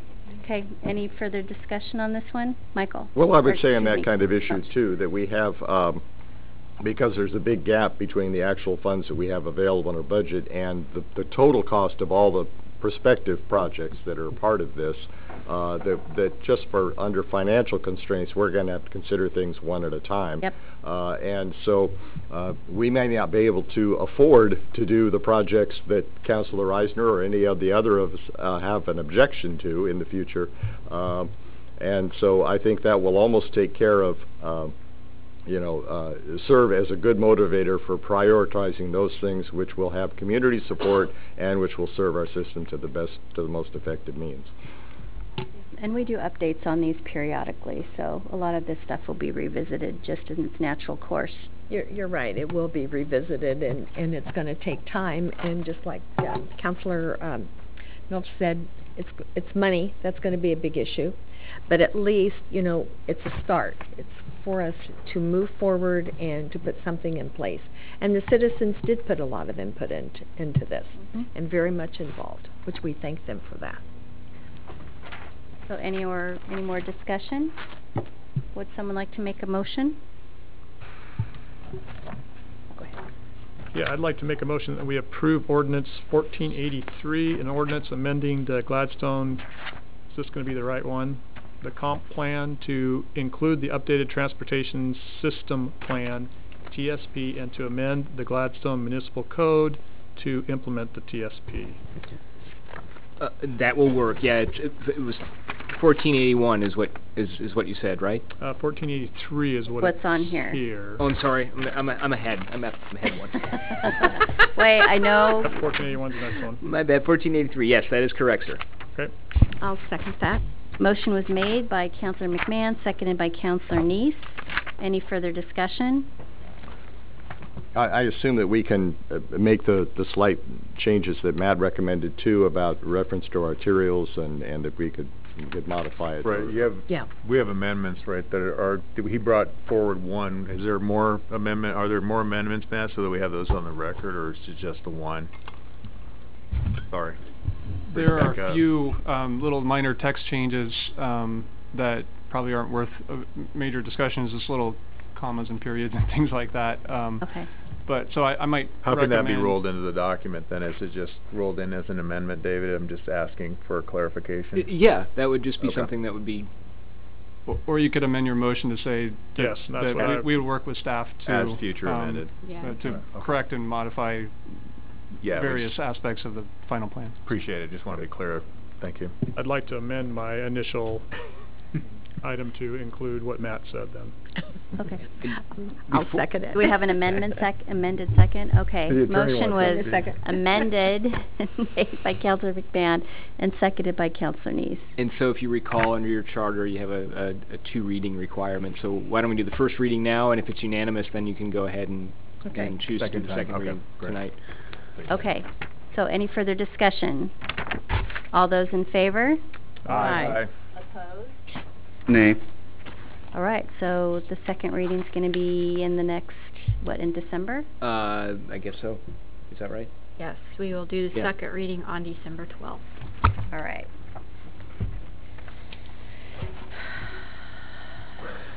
Now. 12. All right, so the next item is public hearing and action item number 9, amendments to Title 12 of the Gladstone Municipal Code, the GMC. 9A is public hearing on amendment to Title 12 of the GMC to adopt new park rules, and B is amendments to Title 12 of the GMC to consider approving ordinance 1481. Good evening, Mayor and Council. I'm bringing before you some new park rules that the Parks Board has been working on for, since before I got here. Do the history of it? Oh, yeah, let me go through this real quick. But so what we're looking to do is, this has been in the work for 2+ years. What you'll notice in your park rules is typically we would try to do track changes. Well, we didn't do that because there was a lot of tweaking in it, and it made it very, very difficult to read, because we moved things around, put them in chronological order, and added a bunch of stuff, so the numbers didn't work. So it was really going to be a mess. So what you see before you is the final document. And staff worked with the Parks Board, and that's both Public Works and PD. We helped them with wording that was both enforceable and something that the Parks Department could manage. So tonight, with us tonight, is Kelsey Proctor. She's the Park and Rec Board Chair. And we also have a couple of other Park members out here that may want to talk if questions come up. And also, we have Sean, I believe he's still here? Yes, in case some questions come up regarding legal enforcement type issues. That'll give it to Kelsey. So the history of this is, I mean, I think the biggest barrier for the timeline on this was the turnover and the change of who was on the Parks Board. So from 2000, we started this project in 2016 just in basic reaction to community requests that we make new signs that said what the park rules were, and we couldn't agree on those before we printed the signs. So I think I wanted to point out some of the biggest things that are noticeable or important. I think the most important thing was just updating these. They hadn't been updated in so long that some of the things really didn't make sense, and some of the things that we wanted to cover, such as remote-controlled airplanes, literally did not exist, I think, the last time that this was written. So we wanted to include some of those things, and we wanted to make it easier for the police to do their job and to enforce things. So I know the biggest thing that we did in 2016 was bringing in the police and asking them, you know, what are the problems that you're seeing? What are the things that you're experiencing as the biggest challenges? And how can we clarify what the rules are to help you do your job in the way that we want it done and you want it done? I'm happy to answer questions if you have anything in specific, but I think that we really have gone over these enough times that we're really confident about them, and you know, our biggest goal is to be able to have clear park rules so that we can, along with the parks master plan, be able to apply for grant money, be able to start work on bigger projects. That's, you know, the big part of this. And then the small part of this is to be able to boil it down to the most important things that the average citizen needs to know, and make some new signs for some of our parks to be able to respond to community feedback that, hey, why is this person doing this in the park? And the very simple answer may be that they don't know that it's against the rules, and there should be a sign that says it is.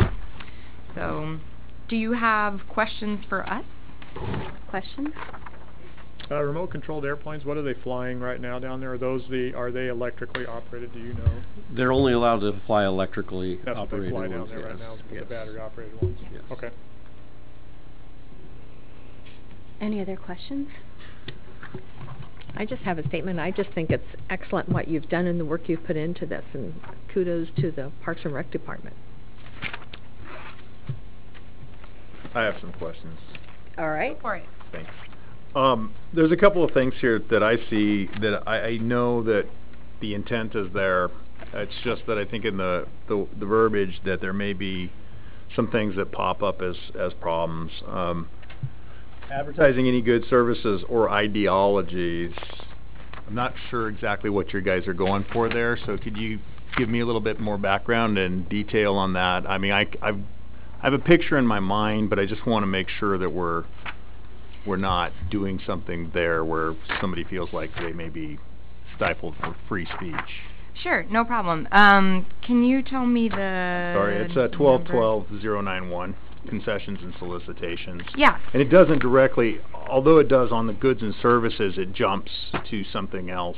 So I just want to make sure your intent is clear. That's what I would like. So this is, I will say that this is a part that we did not alter from the original parks rules. Okay. But when we looked at it, we still felt like the main thing that we want to be clear is that the park is not a place for you to run concessions. Your business. Okay. Whatever your business is, it's a public space, and it's not a place for you to come in and set something up.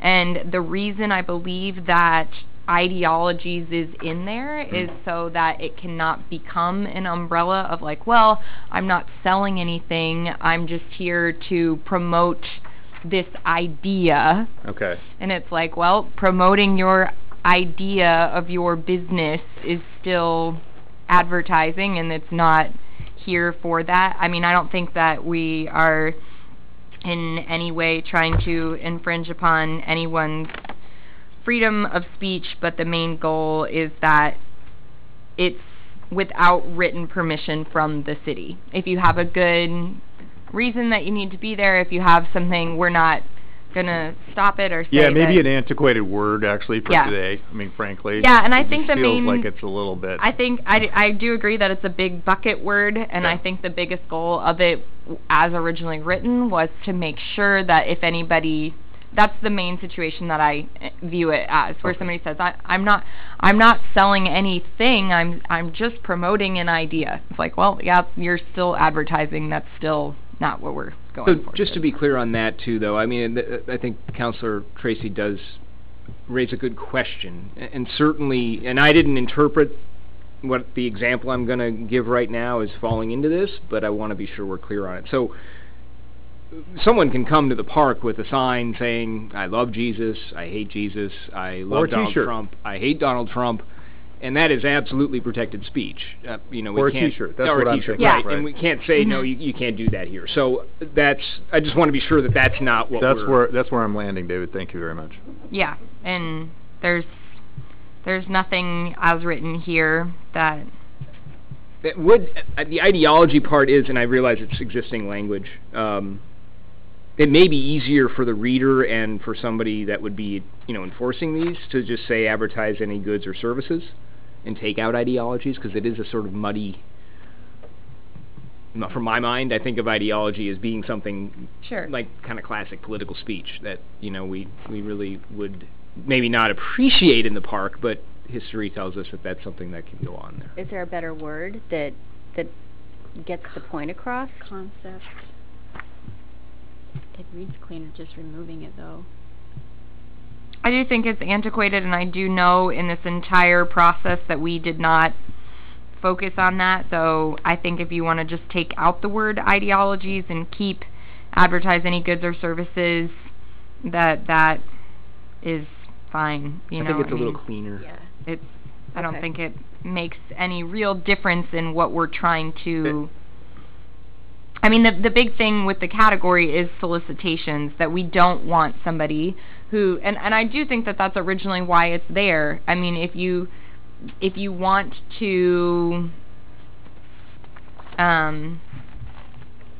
evangelize, that is something that you are free to do as a member of your church by going house to house and knocking on people's doorways and trying to make personal connections, but that's not necessarily we want you to just set up shop at the church, outside of your church at the park. And not to just, it's in many ways it's almost the flip of that, because the house is private property, and I can say to anybody, you don't get to come on my private property, including folks that might be proselytizing. But the public space, when it comes to parks or sidewalks, those types of places are generally thought of as a place where someone can get up and sort of stand on the soapbox. It's the public commons. I mean, it is, regardless, and I guess that's part of what. But that's distinct from saying, I'm advertising. Come and join, pay money to join my there's shades of gray there, but if it's, and that's why I said, to me, I don't see this as going to the street preacher, right? No, and and I think advertise makes that. And my apologies, because it's all right. When I did the read, I probably just omitted the fact that was already in there. I thought that bottom line was actually a newer line. So, well, I would like to clarify Kelsey's comment about it being in the rules. Now, this thing has been going on for so long. These proposed rules were put together prior to Kelsey getting on the board. So our current rules in our code does not include this That's section. what I thought. But it has been this the long the process. new Parks Board, Okay. I guess you can call them, did not mess with that. This is something that was done prior. Okay, so that's kind of, I just wanted to clarify that. Previous park rules. Exactly. And that's why I am saying if you really if the word is, I have worked hard enough and long enough on this project that if you want to scrap that word, scrap it. I'm fine with it. Yeah, I just think it's from a legal point of view probably safer, because that way you Right. don't get somebody that's trying to enforce these saying, well, it says here that, you know, for I just ideology. look for the tiger trap. All right, no. so Yeah. are you guys okay with just crossing out that word? Yep. All right, next. Change it to goods or services. Yeah. Matt, did you have other questions? You know, I'm just gonna let it ride. There's nothing in there that's that pressing. I think that we have enforcement officers and police officers that are very good at their jobs, and I think they can manage these. Thanks. All right, any other questions for staff? Do we have any, oh, Michael, excuse me, Counselor Milch?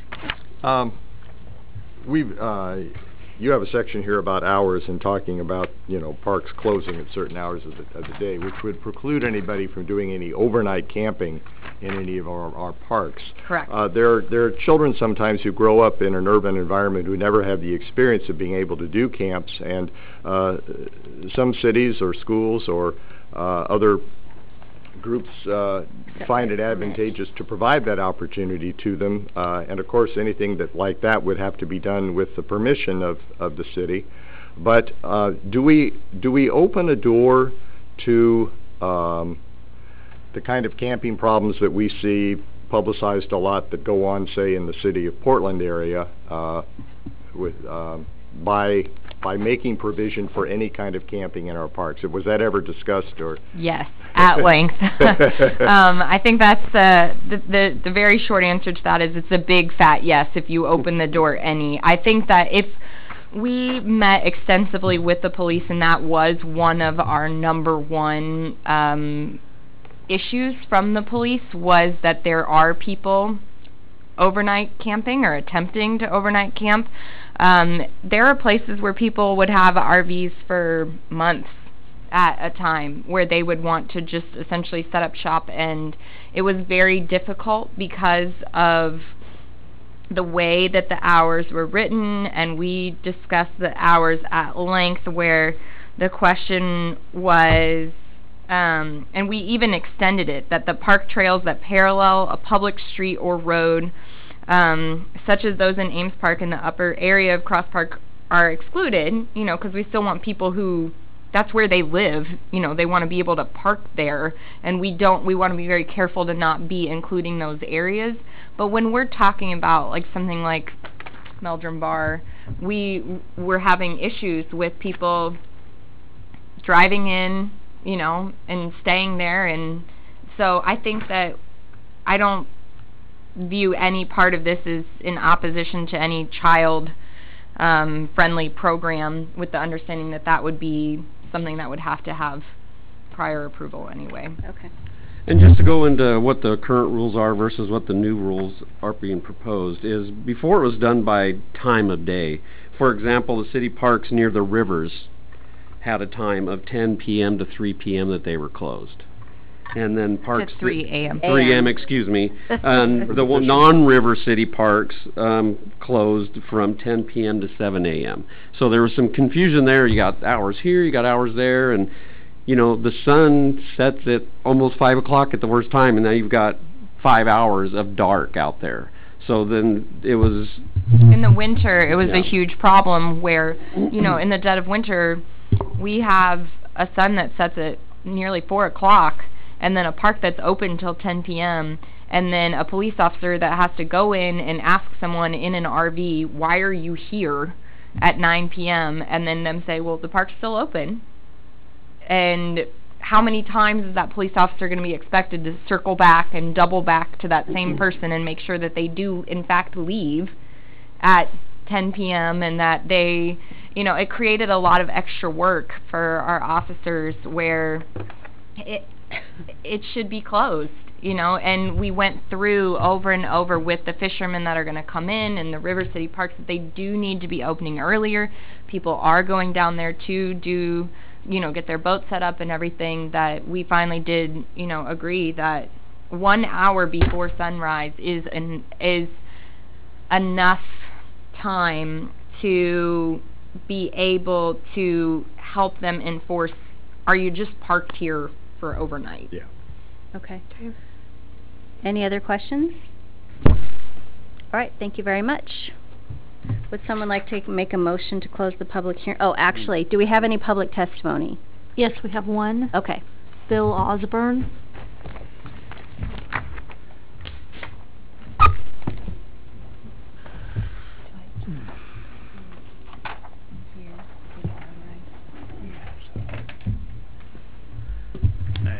Bill Osborne. First thing I wanted to say, I spoke with the mayor about the time limit. I don't think I'm going to go over 3 minutes, but given that it's public testimony and not just me up here on my soapbox for 3 minutes, I'd like a little latitude with that. One question I have, and this is to David. Yeah. I guess it says the penalty under this is a Class C misdemeanor for anything that's not specified other. Is that correct? Let's see.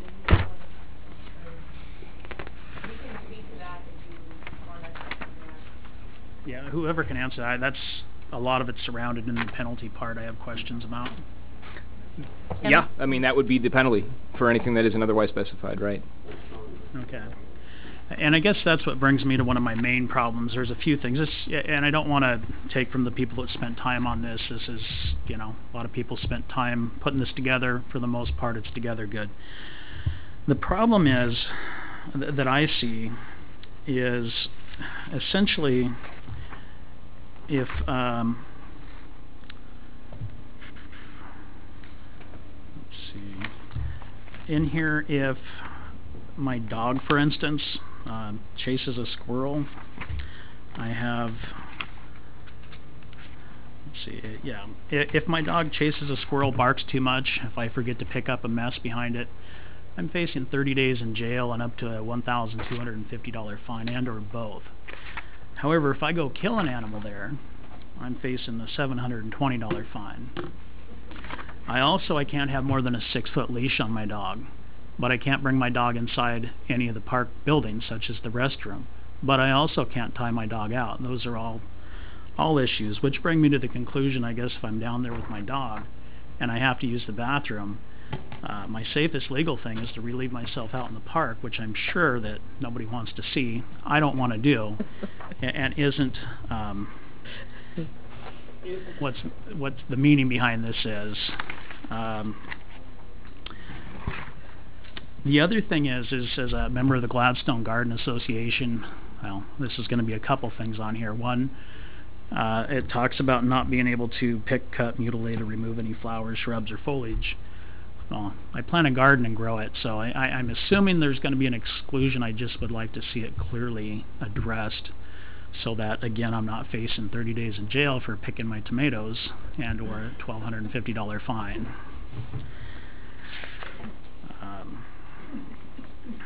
And again, removal of wildlife. If I want to go down and grab a duck and take it home and keep it in my yard, I face a $720 fine, where, like I said before, the issues with my dog, if I've got a 6-foot 1-inch leash or my dog barks too much, then I'm facing jail time. And I don't think this was intended to do that. I think this was just something that was overlooked and something that we could easily fix. I just think we should fix it before we pass that. Another thing is discharging of weapons, which is a no-brainer, and I really think that should read firearms. But it also says no person shall have in their possession any weapon, which is very, I mean, what is a weapon? A baseball bat could be a weapon. So on that, I don't know if it would be better to put in, again, the word firearm, which I think is more specific and more what the intention of this is. And again, here's vehicular traffic. Park a motor vehicle in any place other than designated parking areas. Well, down near the gardens in a lot of areas, it's just a gravel shoulder. And I'm assuming that's a designated parking area, because if not, I would face up to 30 days in jail and a $1,250 fine, or both if I park in the wrong thing, which seems a little stiff for a parking ticket. Okay. Let me see. Do you have much more? Because we're way over. No, I'm just about done. Okay. I've talked to you about my drinking buddies, the slugs, down there as well. The drinking, which I agree with, or possession of alcoholic liquor containing more than 0.5%. Now, possession is one thing that the U.S. Supreme Court says is the most ambiguous word in the legal definition, because it's where attorneys make money arguing what is possession. And when I read that, I'm thinking, if I have a six-pack in my trunk, not for the slugs, for myself at home, and I'm in the park, then I'm potentially risking jail time. So there's just a few things in this that, you know, I think would be easy to fix. I just think they should be fixed, you know, before it's passed, and I would gladly help with that, to get it all cleaned up, so that we can make our park a nice place and people don't have to worry about if they're walking their dog and nature calls, because those bags aren't big enough for people. Thank you very much. Thank you. You did miss one though, Bill. 12-1252 horseback riding. It also notes other pets, so you can't ride your dog in the park either. Yeah. Does it say I just want to make sure you were getting them all. That's unfortunate. After a long walk, sometimes I have him take me back to the car. Okay. Thank you. Do we have any additional public testimony? Staff, rebuttal. Staff. Sean, do you want to come up?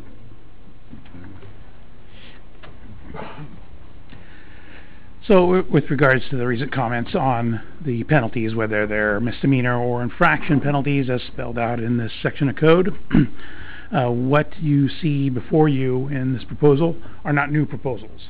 While it's possible there might be some minor adjustments, these penalties for the crimes or infractions were, majority of them, all in place prior to the changes that have been proposed that are in front of you today.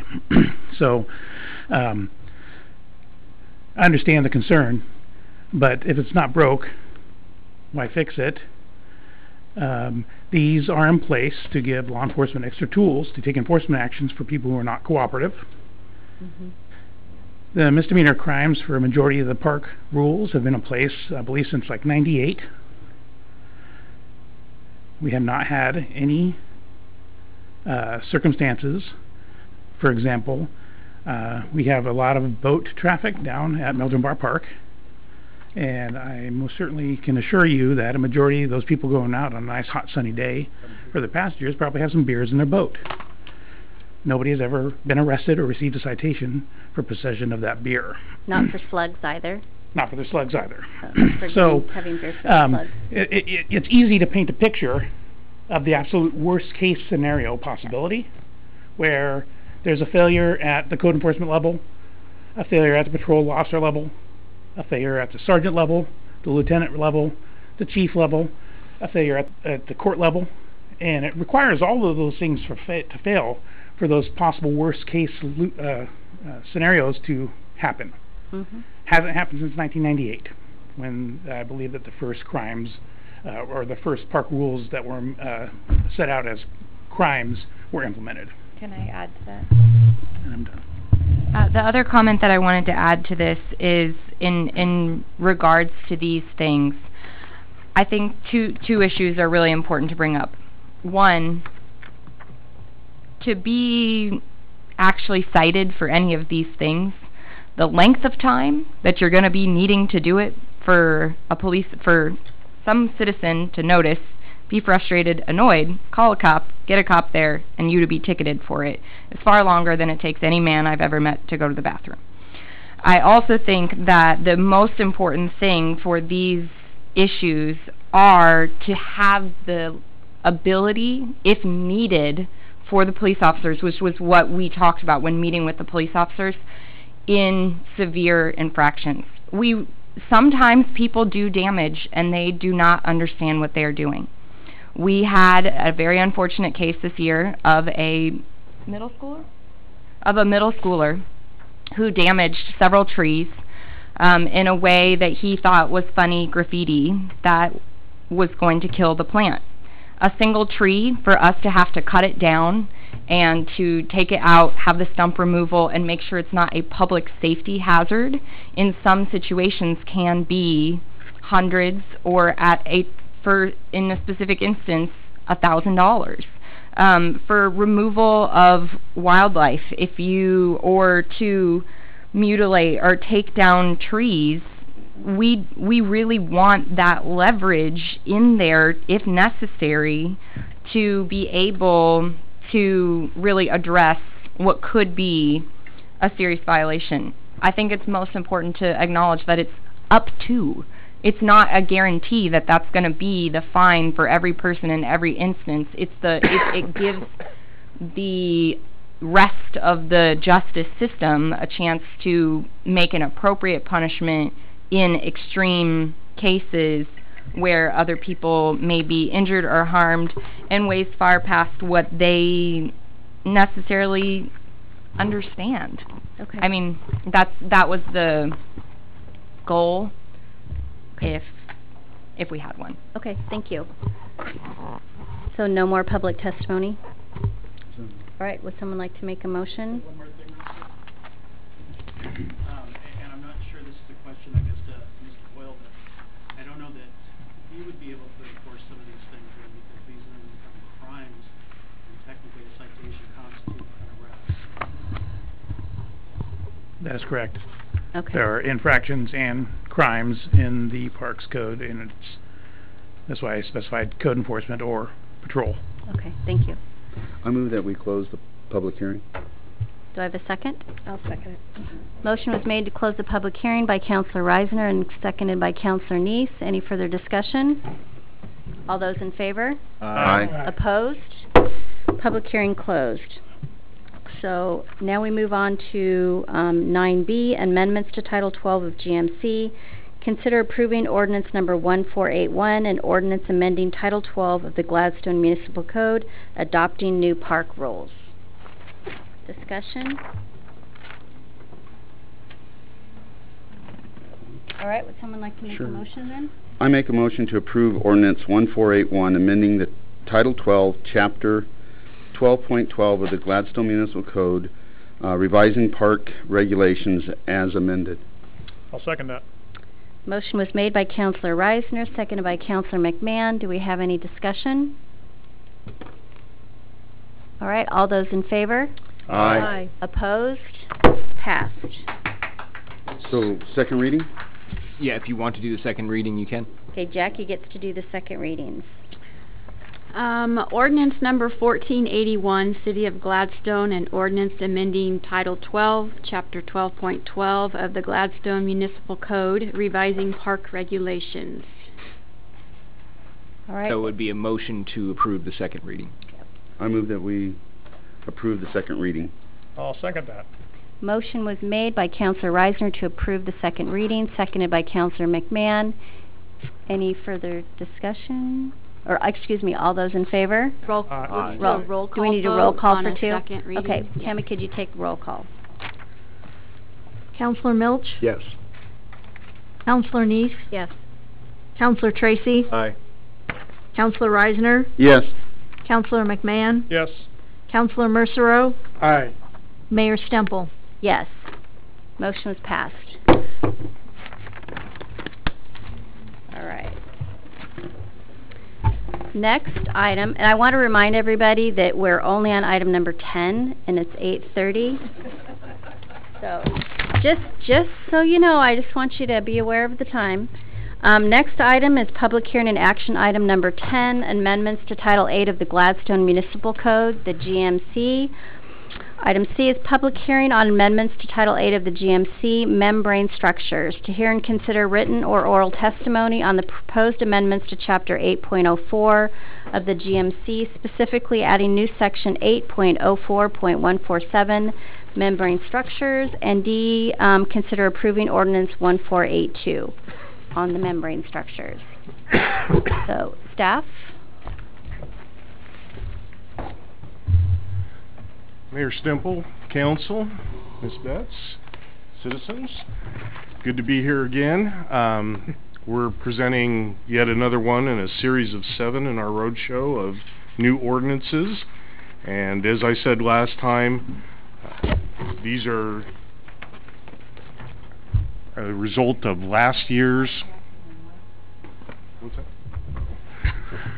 This is a result of last year's town hall, and the citizens, as well as the council, directed us to come up with some solutions to enhance livability.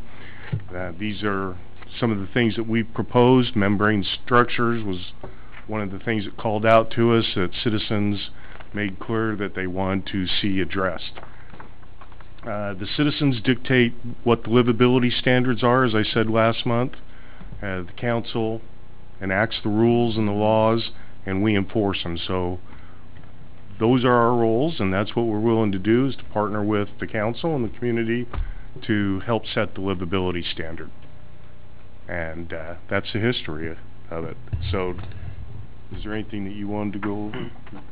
No, like the chief said, this is just one of the areas where there's been a lot of public comment, both recently and in the past, regarding livability issues that citizens have had concerns about. I think that's, kind of the last 2 days I've seen a variety of different correspondence that have come through on the emails, and it's kind of a divided topic. There are definitely groups in favor and groups against. We're not reinventing the wheel here. These are some standards that are commonplace among a lot of municipalities in the Portland metro area. Our proposal is actually a little less restrictive than a lot of the others, and so we are simply just looking to, based upon the public input, both at the town hall meeting last year and previous correspondence from citizens over the years on complaints about things that they have issues with but they cannot be addressed by the city because there's nothing on the books. These are our proposals, and this is the topic tonight, is the membrane structures. All right, do we have any questions? I do, because I've been going around town and kind of looking at RVs and trailers and what's parked, and I have a question. As an example, there's a RV parked in a front yard on, I believe it's Arlington, if I'm not mistaken, Arlington or Berkeley. Next one over, Berkeley. And because I stopped purposely, kind of looked, backed up. So he has the RV parked in front of his home. He had a car parked on the street in front of his house, and then there was a boat on both sides of the house parked. Now, have you gone and spoken to this person and talked to them at all? Regarding what? There's not a violation of the code.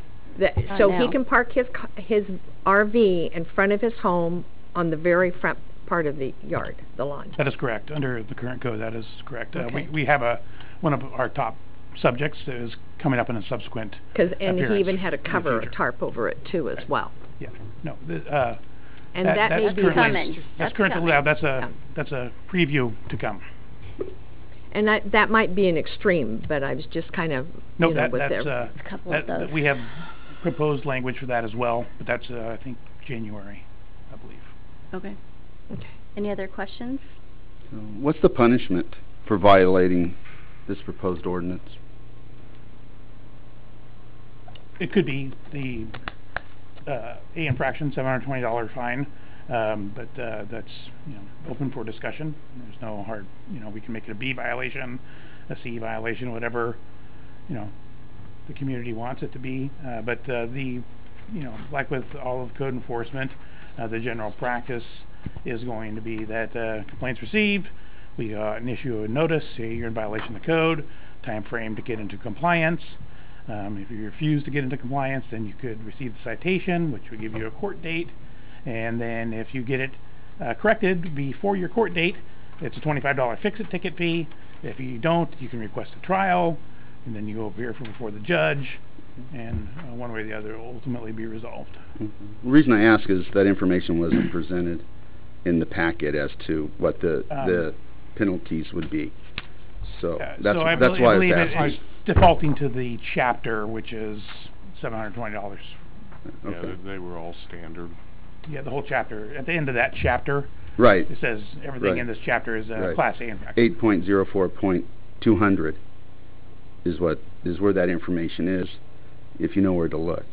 So that's why I didn't know until about 4:30 when I noticed that you actually had a chapter number on here, that because up until we got the packet, that information wasn't provided. It wasn't on the website or back in March when we discussed this. So you didn't just get it at 4:30 today? No, I just noticed. Oh, okay. And just noticed that it was a $720 ticket that can be given every day that they're in violation. The discussion in March, there was no number assigned at all. Right. No, I understand. And we left it open for input because there was some discussion about whether or not we wanted to include this under zoning Right. as opposed to nuisances, and without getting any input, no input was received from anybody. After that was requested, we just went and put it in Right. with the nuisances. Yeah. And when do you plan on, because there's no date in here either as to when this might be implemented?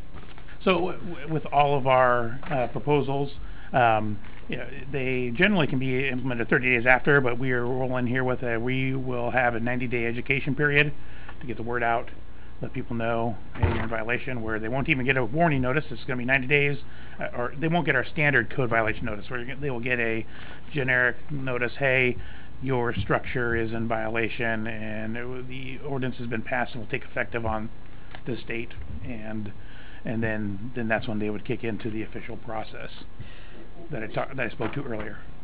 Okay. And you were saying 90 days, so how are we going to get the word out to our community? Because that, for some reason, that seems to be lacking with communication. Yes, we've had it all over next door Gladstone, and there has been word of mouth that's been, talking to different people come here. As you can see, we didn't have that many people here this evening. And I just think it's really important, if we move forward on this, that the communication is there to our community to make them aware. And putting it in the on our city website or even in our newspaper, it just still does not seem to be getting to the people. I think you covered everything that I kind of had in mind, but I would advocate that we put it on Facebook and our social media platforms as well as the newsletter. Can we put it in with a utility bill, or? We can certainly get together and bang our heads and figure out some ways to get the word out as much as we possibly can. And as Sean stated, this is a 90-day period in which we're going to be educating possible violators of any of these ordinances that there's an issue. I think there's also potential with us going to monthly utility billing for us to start doing flyers in our utility bills, but we could also find extreme cases and do a door hanger or a flyer specifically on site at those locations too. I'm not saying for all of them, but the extreme ones, of at least letting them know that this is the direction the city council's headed in, and for them to contact so we can talk about what the implementation process would be. Okay. I have a question. My first gut feeling is that I am all for the livability of our city, and seeing these basically external storage, open-air storage rooms that people are putting up all over is a little offensive at times, because that's what some of these are becoming. They're not for cars. They're not for boats. They're ending up being, spillover from their garage or their house, and I think that's inappropriate. But I drove around town quite a few times, and it seems to me that there's a division where the houses above Oatfield, you just don't see it very much. The houses below Oatfield is where the majority of this is. And what's the difference? The difference is that below Oatfield, they tend to be smaller lots, they're older homes, they may not have garages, they may not have side yards. Right. So this is the only option that some of these people have to protect their things, their vehicles. So in reading this, I just felt that it was really targeting specific areas of the city, not necessarily the whole city fairly. And for me, the concern is these outdoor storage rooms, not an awning over your car, your vehicle, your boat, because you have no other options. Well, the interesting thing here is that they're still, depending on circumstances, are allowed in the back of the property, and a majority of these structures, where they're a tarp structure, a carport that's manufactured from steel, or any other type of structure, are prohibited in your front building lot anyway. Okay. The setbacks apply, and a majority of the homes throughout the city might end up with a few feet of area, and we're talking, maybe 3 to 4 feet of area at the most, where they're would be able to put a structure in their front yard, because the setback restricts or prohibits those structures in the front part of the property anyway, regardless of what kind of structure they are. So how many houses are like that? A bunch of them. But you keep using a lot, but that's subjective. I mean, it could be 10 or 15, or it could be, 60 or 70. Well, the vast majority of the lots, residential lots in the city of Gladstone, would not be able to put any type of structure in the front of their property. Well, no, not in front, but they could put it in their driveway, where most of these They are. couldn't put it in the driveway either. Because it's in front. It's not in the front of the house. So, but we don't enforce land use violations in the city. They want No, to. it's not Sean's premise to do that. No, the county does that. No, they don't do land use. They do building permits. Oh. Okay, any more questions? For clarification, is a car cover considered a membrane structure? Like you're talking like a, for lack of a better term to describe it, a sock that you just kind of put over the top of your car, Right. as opposed to stuff with poles. Right. No, that would not be a membrane structure. Councilor Milch? You've described this as primarily a concern about, what did you say, the visual nuisances. For clarification, are citizens concerned that there's any safety hazards associated with these structures? Are they dangerously flammable, for example? I know that if you have, that a large vehicle parked under them, it would reduce some of the visibility, and people might have a safety concern about, their front door not being visible by other neighbors, and that could be. But this is mostly really about visual nuisance and not about any safety hazards. Is that correct? A majority of the complaints, probably over the last 10 years, related to the membrane structures, is directly related to the tarp structures. While they might look kind of nice initially, they start to deteriorate very fast. I had people trying to sell their homes, and they can't, because they got the neighbor with 3 of these on their side yard. And so occasionally you would get I think they're storing something in there that maybe is attracting rodents. But that's not weren't the primary. The primary was the visual. So that would they be break down so fast. That would be the health and safety factor, would be sometimes related to what was stored underneath it, but the structures themselves are not a safety. I mean, I'm sure there's a lot of people who pinch their fingers trying to set one up. Right. But that's probably the worst of it. Correct. Yeah. And I think if you just take a step back, a couple of years ago, the city put together a 5-year strategic plan, and in that plan, you said that you wanted to take code enforcement seriously in our community and enhance the visual livability. And we have made the code enforcement position full-time now, but in order for our code compliance officer to have any tools to do anything about this, we have to make some code amendments. It's not about the city taking over people's property rights, and I think that we do need to have an education program on how we go about to do that.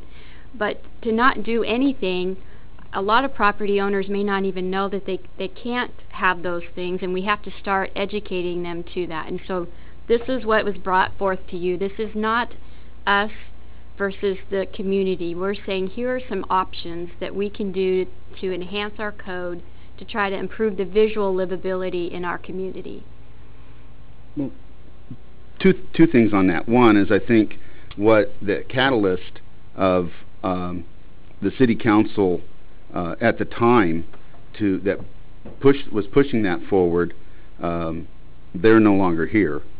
And then 2, if that's the case as to for livability, rather than just eliminating them altogether, I mean, I've also driven around, and yes, a lot of them, several, I'd say at least a dozen, are torn covers, have multiple different colors, i.e. brown and blue. So instead of just saying, okay, we're going to eliminate it altogether, is maybe make some changes so that they all have similar color, that tarps can't be flapping or something like that, rather than just today they have it January 1st. I'm just throwing that out as a date, or in February, you got to get rid of it, and you know your car's out and exposed. And I think that it's a fiscal disadvantage to people in this part of town versus on the other side of Oakfield or an economic disadvantage. Okay. And I know you had said 90 days, and I would like to see you extend it out to 120. And let me share this with you. Those that have RVs, we have a major shortage of RV parking in Clackamas County. So for them to be able to find a location to park their RV is going to be very difficult. So that is something and it's not going to be an overnight fix either, and some of these people will probably have to go out of our area and go into other counties or even as far as to Vancouver, because we have a major problem. And I can speak from that because I personally know. Councilor Tracy? Well, You've been wanting to say something. Sorry, I didn't. I haven't been. So I wanted to say that I appreciate this as somebody who understands why. But I think we're back in this cart and horse dilemma a little bit, and I think we need to work closely with our citizens. But I will also say this: I did go to Oregon City, and I thought, I'm just going to go and drive up through the hills and up onto Hilltop, and I'm going to see all these tarps, and I'm going to come back and tell the chief and Sean that this might be an ineffectual ordinance to put in play. And I got to tell you, I didn't see what I thought I was going to see. Yeah, and if you go to their website, they have some pretty good before and after photos. Right, and it's stringent, and yeah, and there's some areas there where there were at one time a lot more of these structures. But yeah, I'm torn here because I feel like we should be out there doing some educating, getting folks to comply, getting folks to understand why their neighbor. But then again, reading the comments, it's kind of like, well, it's property rights, it's personal, and my neighbor be darned. And that's what really actually started to kind of hurt me as I was going through the public comments and thinking, why? I mean, this is not how a community should act when we strive for livability of the community. So that's what I'll leave it at that. I think the language could be changed. Okay. I'll make one comment. I've looked at this issue myself, 3 years, taken many drives around Gladstone, and there is a 3 cases that I can't understand why they're even there. They look so bad. Majority of people keep their tarps and their structures up pretty good, but some are really bad. They have structures that they have decided to clean out their garage because they have no more room, and they fill up the structure. Yep. And I guess the summary of this, what is your intent? We talk about beautification, okay? Are we really able to address that and just get rid of the crap that's sitting out there that looks ugly as hell, okay? Or are we trying to get rid of membrane structures? Just like people made notes that they may have different vehicles or whatever. I know, and that's why I asked the question, because I have a couple cars myself, okay, that I'll have car covers over, okay. They make specific car covers and or vehicle covers to cover a majority of those items, that they don't have to have a membrane structure sitting out within your yard. Is even that, you know, the input to you or whatever, does any of that come out, or any ideas like that come out? You know, those are certainly options that are out there for people. I'm not asking this because I think this is beneficial for me. You know, I'm ultimately up here asking for you to grant me more work to do. This is just, over the years, the frustration of people who call and they're, demanding that action be taken, and then I turn around and tell them that there's no action that can be taken because those are allowed under the code. Right. Okay. Well, but as far as the ordinance, for example, okay, where you have a structure that's hard to maintain or whatever, okay, is there any option or consideration to put within the code, okay, that certain covers or whatever may be acceptable? Well, a car cover, the code doesn't make car covers illegal. It makes the membrane structures illegal. So a car cover is legal, fine, even under the proposed code. But the membrane structures have to be at the back side of the property, correct, out of view from Correct. the front elevation of the property. Yeah, and those could be tweaked. I mean, okay. We borrowed these from other cities and tried to, Sure, I understand. Make them less strict. So, whether if you decide you want to do a 120-day grace period, if you decide that you want to make them okay in the backyard, whether you can see them or not, those are all, things that are options for you to modify on this code. Okay, Councilor Tracy. I'm sorry, can I ask a process question to the city attorney? What would we be able to do tonight if we wanted to revisit this? I guess what I'm asking for is how would we amend, if there was possible, the language, and it would be 2 reads, correct? 2 readings on any amendment if an amendment to the language was asked for and considered? So, generally speaking, if it's a matter of substance rather than just sort of form or changing a period here or an apostrophe there, then yeah, you would need to have that as part of two readings. So normally, if you were going to change the substance from what's here, you're free to do that tonight.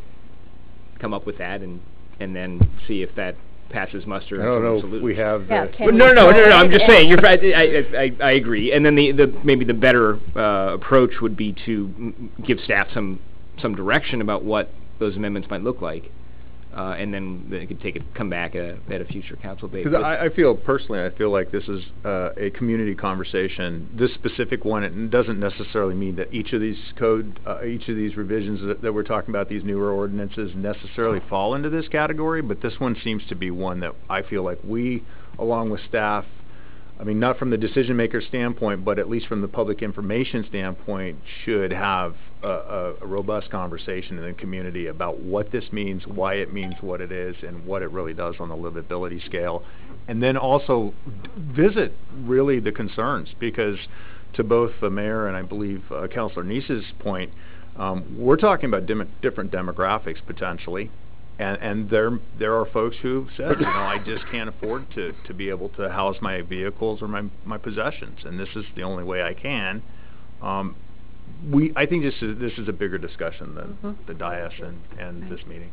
And I think that this is exactly the direction that we need. This is one of our goals. We've brought it before you, and I think you'll find with everything else the city currently is working on, this is something that we can put on hold. Okay. And vet it correctly after the first of the year and do some outreach. And we are fine with that. Okay. But we needed to bring this before you tonight as follow-up in our process. So if that's the direction, we're happy not to make any amendments. Do we need to make a motion? And I'm glad to volunteer to help lead a task force or discussion group I'm sure or what have you. I'm sure Chief Jolly will be just Councilor fine with Reisner, that. I'd like to be with you. Oh, look, well, no, you can't have 3. Councilor McMahon. So I have to agree somewhat, but I think what's probably going to happen is I believe that the next one or the one after has to do with vehicles in front yards. Is that correct? Or vehicles without motors or something. Yeah, I would have to go out to January. That's coming up, January. right? It is coming up. I can't remember if it's December or January. And I think that's going to be even more controversial because I can't think of as many membrane ones, but I can definitely think of the Berkeley, or there's one a glaring one on Gloucester West, where for the 19 years I've been in town, there's always been a trailer parked in that front on the front lawn, essentially, because he doesn't have any other place. I don't know if he doesn't. I've never really looked, but that's where it always ends up. So I struggled with this as well, because At the front end. I think side. we, I think we bundled them, and I think that we just, we have our direction, and next month we won't come with the next one either, and we bundle these ones together. Good. And do more of a community outreach after the holidays and into the first of the year. Okay. Can we do that? We are fine with that. Right. Okay, I great. think it makes it the process a lot easier too for you two as And I well. definitely think the bundling is probably the right thing, because Sure. there's a lot of vehicles and boats underneath these structures that are gonna, that we want to deal with as well, I believe. Or Okay, so try to. is that the consensus then, that we're gonna do that? I think so. I would just follow it up. We were a little disappointed with the attendance that we had at the very fine town hall meeting that we sponsored Too many last cars month. in the parking lot. Yeah, I think that, apparently. But this is the kind of thing where I think we'd get an even bigger turnout than that if we decided to have a community meeting where we could discuss some of these things openly. And I don't like the idea of the council really intervening in what, to me, looks almost like a cultural war between those who believe that a front yard is for picket fences and raised bed gardens and occasionally an inflatable snowman at Christmas time, and those who think a front yard is for the storage of, their toys and their RVs. I don't know. I've been in our family a victim of that. I recall that several years ago, the city of Portland and this city too debated whether we should have snout houses, houses where the garage protruded from the front of the house, or occupied a large percentage of the area of the house that faced the street. And a lot of jurisdictions decided not to allow that. Well, these structures seem to be a way of trying to circumvent the intent of that.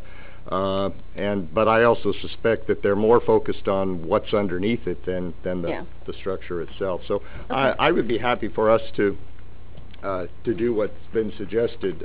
Encourage more community dialogue.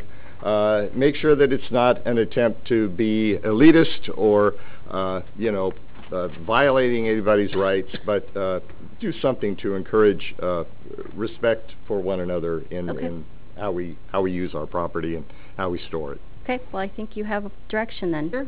Yeah, All right. you. I don't know, Bill's sitting out there just... I even used Well, and I want to say too that I appreciate all the input that we had on this from the community. This, that it really helped us look at this issue. I reviewed the questions that were raised at the 2016 town hall meeting, where city staff addressed all of them, and I don't remember seeing anything there about specifically membrane structures. So maybe it did come up more from members of the council than it did from citizens, but And I want to be very clear on this. This is not a law enforcement driven objective. This is an item in the city council strategic plan, and I appreciate the work that our staff has put into this. And I think what we needed now is to realize this isn't a high priority. We can regroup and we can rethink how we're going to reach out to the community and do this through a more thoughtful process. So thank you for that. Appreciate it. Thank you. So it's 9:03, another time reminder, folks. We need to take a couple-minute break. Well, we can be done with and this I'm in gonna 10 minutes. Race to the bathroom. So This is 10 minutes. we'll be back 5 minutes. Yeah. We had our own party. All right, so it's 9:10, so we're back. Okay, now we're moving on to our regular agenda, and it's 9:10. The first is item 11, contract for the City of Gladstone fiber optic project, to consider awarding a contract for the City of Gladstone fiber optic project to Robinson Brothers Construction in the amount of $139,066.72. Staff. Thank you, Mayor and Council. And I'm actually very excited about this. When is the last time the city's done a project? I mean, we've been planning, we've been talking, and now we actually went out for an RFP to complete this phase of our technology upgrade plan. I have kept you guys informed of this process. Dan McNeely's here tonight. I feel bad I told him to be here at 7:20 because we'd be ready for this item. And here we are after 9 o'clock. But I've been very open and honest with you about this process. We talked about it publicly in June where we were, and the next step for us was to go out and solicit bids for the contract work. And as you can see, we received 4 bids, and they come in very higher than estimated. But I would garner that you're not surprised. One, this is almost a 2-year-old project that we've been planning on, and the market is very hot. I think it's also going to be telling as we get into our other civic building projects down the road of what we're looking at. But I'm very comfortable recommending approval of this, and if you have specific questions of Dan that you would like to ask, you can. Gladstone has rock that we may have to drill into, and that is what is increasing the potential cost of this project. If the contractors have to bore down into some rock, it could cost more, and it is on this bid as an add-on bid. But we're going to manage this project and negotiate a contract as low as we possibly can to avoid that from happening. So other than that, in your packet I included a letter from Dan that highlights the current market forces that played into this, and also how we can mitigate some of the costs. David Dufman has reviewed the contract, so we are good with all the provisions of going out to award this project. And I really do think this is the first step in us kicking off our civic buildings project and finally getting all of our civic buildings implemented and fiber optic to the same network, and it's going to improve our efficiencies greatly. So other than that, I will answer any questions that you have. Any questions? I just have one. So you anticipate being done by December 22nd of this year? I think that... I'm just curious. That's what the contract states here. Yeah, I think that's a typo. Okay, I just was curious. But Dan, what is the completion date estimate? Also, it's 60 days from award. So it's close. Okay. Yeah, it's early January, February. Okay, great. I was curious about 2 things. One, as to why we would not go overhead to the library versus underground when it's probably not going to be there in a couple of years. I think we're going to remove that component altogether from that. Right. That's going to be part of the negotiated contract down, yes. And then I saw also that a big part of the expense is running from the senior center to the public works, where that's being underground with vaults and things like that. So why can't that go overhead? Because between here and the senior center is, and I would suspect that it's a lot cheaper going overhead. I'm going to have Dan answer that because they designed this, but I'm pretty sure it's not going to be cheaper, and you don't want to just do cheaper anyway. But do you want to answer that, Dan? Want to do the best. Well, but we're right. Well, I would say there's been some route selection. Microphone? Please, just you do have a nice booming voice. Well. Thank you for being patient and sticking with us. No problem. Route selection had been done, started before our involvement with Robert Hale. And there's a lot, the routes around Ariel don't go along Pacific Avenue. You have to veer from the main drag, and then you're going back lot.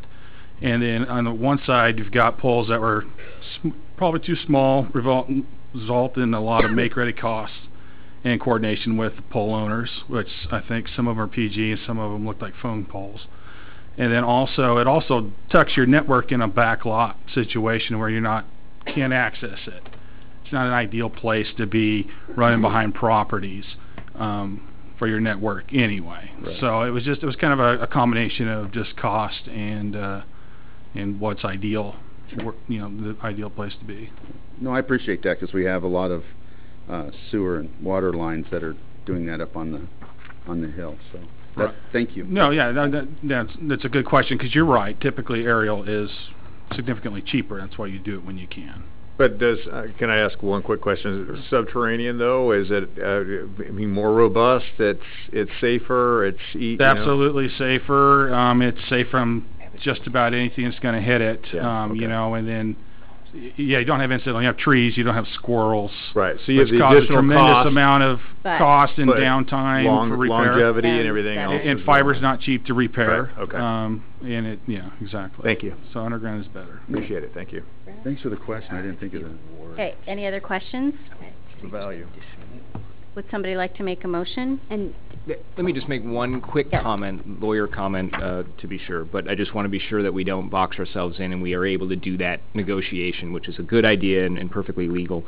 When you make your motion, just say it's a conditional award to, the Robinson Brothers, because the idea is going to be to try to negotiate that scope down and the cost down a bit, and I don't want to have them come back and say, hey, council awarded it. You know, we're doing what we got here. It'd be great if we could get it down. Have that effort. So. Okay. Would someone like to make a motion then? Thank you. Yeah, I'll make a motion, Mayor, that we approve the contract, awarding contract number 2017-01, which must be the first contract of this year that we've awarded, to Robinson Brothers Construction, and direct staff to exercise the provisions set forth in public contracting rules to negotiate process and scope after the project has been awarded, including the ability to reduce, clarify, or eliminate units. I second. So, can I make a friendly amendment to the... Friendly amendment. Sure. Friendly amendment would be to be a conditional award. That's conditional award, yes. That word. Yeah. Thank you. Yes. And you have to accept it. Are you going to accept it? I will accept that. Thank you, Councilor McMahon. You're welcome. Okay, do we have a second? Second. Tom Mesereau. Motion was made by Councilor McMahon, seconded by Councilor Mersereau. Do we have any further discussion? All right, all those in favor? Aye. Those opposed? Passed. Yay. Thank you. Thank you. Congratulations. You too. Thank you. All right, the next item was number 12, which is the library director position, and that's been pulled and discussed at a future date. Number 13 is the second reading of Ordinance 1479, implementing a 6% transient lodging tax. Jackie, could you do that, please? Sure. So at the October 10th meeting, we did a first reading, and it did pass 6-1. However, when an ordinance is not unanimously passed, we have to hold it over to the next reading. Also, in your staff report, after talking with one of the counselors after this meeting, it was helpful to put some language semantics in this to better understand that it is the intent of the 30% to go into the general fund to offset public safety, not should go. So I wanted you to make sure you had that clarity in your staff report, that we will separate that out in line item budget. So 70% will be specifically deposited for future use of marketing, and we're not specifying at this time how that money will be spent, and that 30% will go into the general fund for the public safety. Part of our strategic plan update that we're going to be doing in January is talking about my request to put an ad hoc committee together to talk about how the marketing fund should be used at the end of 2018. I had a question in regards to that. Rather than an ad hoc committee, shouldn't it be a permanent committee, being that we're getting these funds on a yearly basis? And I don't think that decision needs to be made tonight. No. That will come at a we'll later discuss date. that But I think another- it's very important that there is a separate body making those decisions, Right. separate from the city council. Mhm. Yes. All right, do we have any further discussion? So you just, if you don't, the second reading, read by title. We can read it by title only, and then we can go. Okay, would you read the title? Ordinance number 1479, an ordinance of the City of Gladstone implementing a 6% transient lodging tax. All right, any further discussion? Okay, all those in favor? Well, it has to be roll. Oh, roll call, excuse me. There's so many. Do we make a motion on this, David? Well, I'm sorry, I thought someone did. Maybe it's late. So a motion to approve the second reading. I'll make a motion to approve the second reading. I'll second that. Motion was made to approve the second reading by Councilor Neese and seconded by Councilor McMahon. Tammy, could you please take roll? Counselor Milch? Yes. Counselor Neese? Yes. Counselor Tracy? Aye. Counselor Reisner? Yes. Counselor McMahon? Yes. Counselor Mercero? Aye. Mayor Stemple? Yes. Passed. Yeah, for sure. All right, so item number 14 is the second reading of ordinance number 1480, amendment to chapter 9.25 of the Gladstone Municipal Code pertaining to graffiti. Correct. So same process as the previous item we had. This also passed at the October 10th meeting, but it was not unanimous. And so what we need to do is call for a second reading of ordinance number 1480. Before you do that, I'd like to offer an amendment to this that was put together by Bill Osborne. I think it's kind of in well, I'll make that motion and that amend. Which we all have here. That was yeah, on item number 14.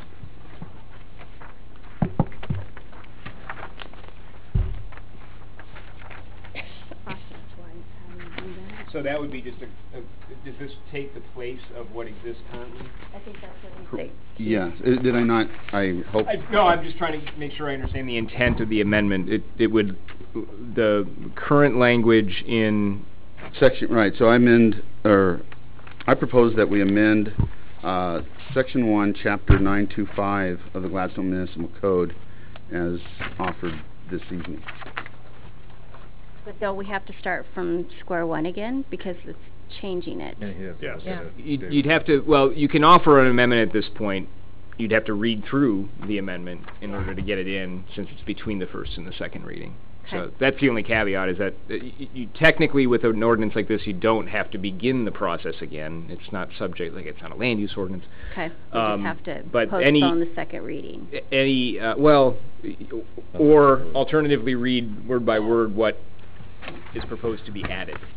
It's certainly messy. The easier way to do it, if you wanted to entertain it, would be to bring it back. So my question to council is, has council had a chance to review this and find it legally within? I just got it tonight. So it was just tonight. Yeah. So I move that we bring it back after council gets a chance to review and staff is able to review. Okay. I guess, do we need a second? Need a second. I'll second it. I'd rather vote on this. Okay. You still could offer a motion for what's here. Right. Yeah, I've read it. It's lengthy. It has about 1,600 words in it, if I recall. Whereas this one that's proposed has about 65, and it says the same thing. While this is good intention, I sat down with Bill and we had a long talk, and he's definitely a concerned citizen who tries to bring forth good ideas. But this is a little late at the game. I don't know that this is designed to enhance rather than maybe delay or put this off. And the reality of it is, if you look through this, it's mostly filled with procedure and not anything related to the law or the solution. We went over this line by line, talked about it, and I expressed my concerns. This coming in that late at this late at the game, you know, this has been before the council, and we've talked about these things for quite some time. And while livability can vary when it comes to membrane structures, or if you want cars without engines on the roads, you know, I'm pretty solid behind the graffiti one, and I think we already presented a good solution and have a group that's willing to take this graffiti off for no cost, and the city to back them up. If you do this and delay this, it probably is going to go away. So that's only my only concern. You have before you. Why would it go away? I think it can probably get lost in the mix of things. Councilor Tracy? Then, thank you, Chief, and I appreciate your comments. Then I move that we go with the second reading as it was placed in front of us the first time, the first draft of it. I'll second that. Well, hold time out. No, he can make a motion, I can second. This is Yeah, the but- second reading. Right, no, I understand that, but we didn't take a vote on my motion. Was it seconded, though? I don't know if it got a second. It did I think by Counselor Tracy Linda. Oh, okay. No, I didn't No, second. you didn't. No, Linda No, seconded not- my motion. Not on this one, I didn't. Did I? Okay. I had. Okay, all right, then I did, okay. Okay, so there'd be a vote on, that's correct. If there was a second, there'd be a vote on the So, proposed. but I amendment. disagree with the chief in that, the ordinance that we talked about last month and is going from doing nothing to a $720 ticket with with a lot of promises that, there is going to be process and that, that they're going to work with the community, but there's no meat, potatoes, there's nothing guaranteed that they're going to do that.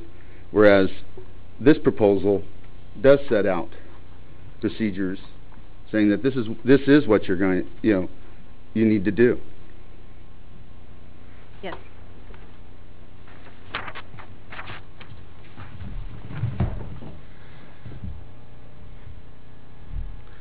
So one of the things in here, and I don't know, I'm sure you've read it if you're putting it before the council, is the mediation services, and you're aware of what that would entail and how we would have to interact with Clackamas County mediation services in relation to enforcing our own graffiti law. Okay, yeah. So, Okay.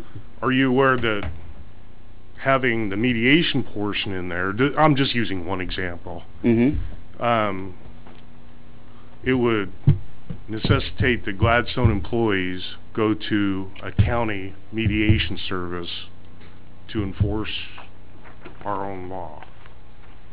So that's just an example of what's in this proposal. Right. But it's also, I would say guaranteeing that you're talking with the customer, the citizen. Also, the fact that I've never heard a number as to how many people have refused to take care of their graffiti. Well, I'm just talking about the one portion regarding the mediation. Right. So what you would advocate is that the Gladstone Police Department and code enforcement be subjected to Clackamas County mediation by approving this proposal you put in front of us. That's what I'm asking, if you're aware of that. Yes, I read it. And Yes. you think that we should do that. That would be good policy. So it would keep it. One, if you started doing that, as you have elated, and so as Sean, that just getting into the system, most people are going to comply. Isn't that what you've said? Oh, I would think absolutely most people are going to comply. What I want to know is how Right. mediation with another governmental agency helps our efficiency here. So. Okay, well. My question, Chief, is do you think it would set a precedent that would not work well for us on It would policy not development work on well our at side all for if all of a code sudden we had enforcement? to mediate I every time we understand gave that. a citation or wanted to give a I appreciate citation. that. So Okay, so we just- have a motion. You have a motion in a second, and that can be voted on. That would be Okay, the so- amendment. Right, so we have a motion on the floor to amend. We do public testimony for you don't, it's a second reading, so you don't have to. It's a second reading. That's so long. So, Yes. You misunderstood. quickly? On the mediation, I said may. Okay. There's a number of things. It doesn't say shall, and as David will tell you, I specifically avoided that word. So essentially, we have options. They can go to mediation, they may go to mediation. Okay. Or they can go start the court process. Okay. It doesn't tie their hands. Okay, so we have a motion on the floor to amend ordinance 1480 to replace it with the language submitted by Bill Osborne. Is that correct? That's what I understand the motion to be. Motion was made by Councilor Reisner and seconded by Well, Councilor Neese. and I think there was some confusion here because I was actually saying I was approving, for the reading. That's okay. I think at this point, just treat it as, you Okay. can vote any way you want. You just seconded the motion Okay. to allow for a vote. So Okay, people so can then still vote we any way need they to want. have a roll call vote to... You can do it voice too. I just Can wanna we make- do... On an amendment, that's certainly fine. You can, either one. You don't have to do a roll call for this. So point of clarification, this is to accept the amendment put forward by citizen Osborne. Yes. Correct, thank you. Yes. Okay, so, do you got it? So if you say yes, that means that we're replacing it with Bill Osborne's language. If you say no, then we're not. Okay. So, all those in favor of replacing the language with Bill Osborne say yes. Yes. All those opposed? No. No. I'm opposed. Okay, you're opposed. Okay, so no, we are not replacing it with Bill Osborne's language. So then the next would be someone to make a motion to accept the second reading for ordinance 1480. We do already have that, a first by Counselor Tracy and a second by Counselor McMahon. And it stands from my position. We're good? Yes. Okay, so could you take a roll call vote for this one? Counselor Milch. Yes. Counselor Neese. Yes. Counselor Tracy. Yes. Counselor Reisner. No. Counselor McMahon. Yes. Counselor Mercero. Yes. Mayor Stemple. Yes. So this is passed. All right. The next item on the agenda is number 15, which is the appointment to the Audit Committee. Thank you, Mayor, Council. In your packet tonight, you have an application for an appointment to the Audit Committee. The City Council could choose to appoint Mr. Johnson this evening, or they could choose not to appoint, or they could carry it over. Part of the reason why this one is in your packet is the history of when we were accepting applications. At our last work session that we had only received one, and the input from you all was to extend the application period for 30 days, and we did that, stating that we would consider it at this meeting. However, I've also provided you new information regarding that the audit will not be reviewed in this month because it's not quite ready for the Audit Committee's purposes yet, so we'll be doing that later in December. And the city is also soliciting applications citywide for all of our committees right now, and so you have options. I just wanted to make sure that you understood that from our staff's perspective, there's no immediacy in appointing somebody to that committee. Jackie, I have a question. Who is currently on our audit committee?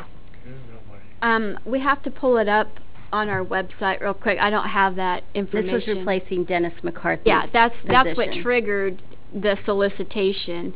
And I believe it says you can have up to 6 members, and I think Correct. we have 2 right now, but I'd have to pull the names off the website. I apologize. Okay, so we don't need 6.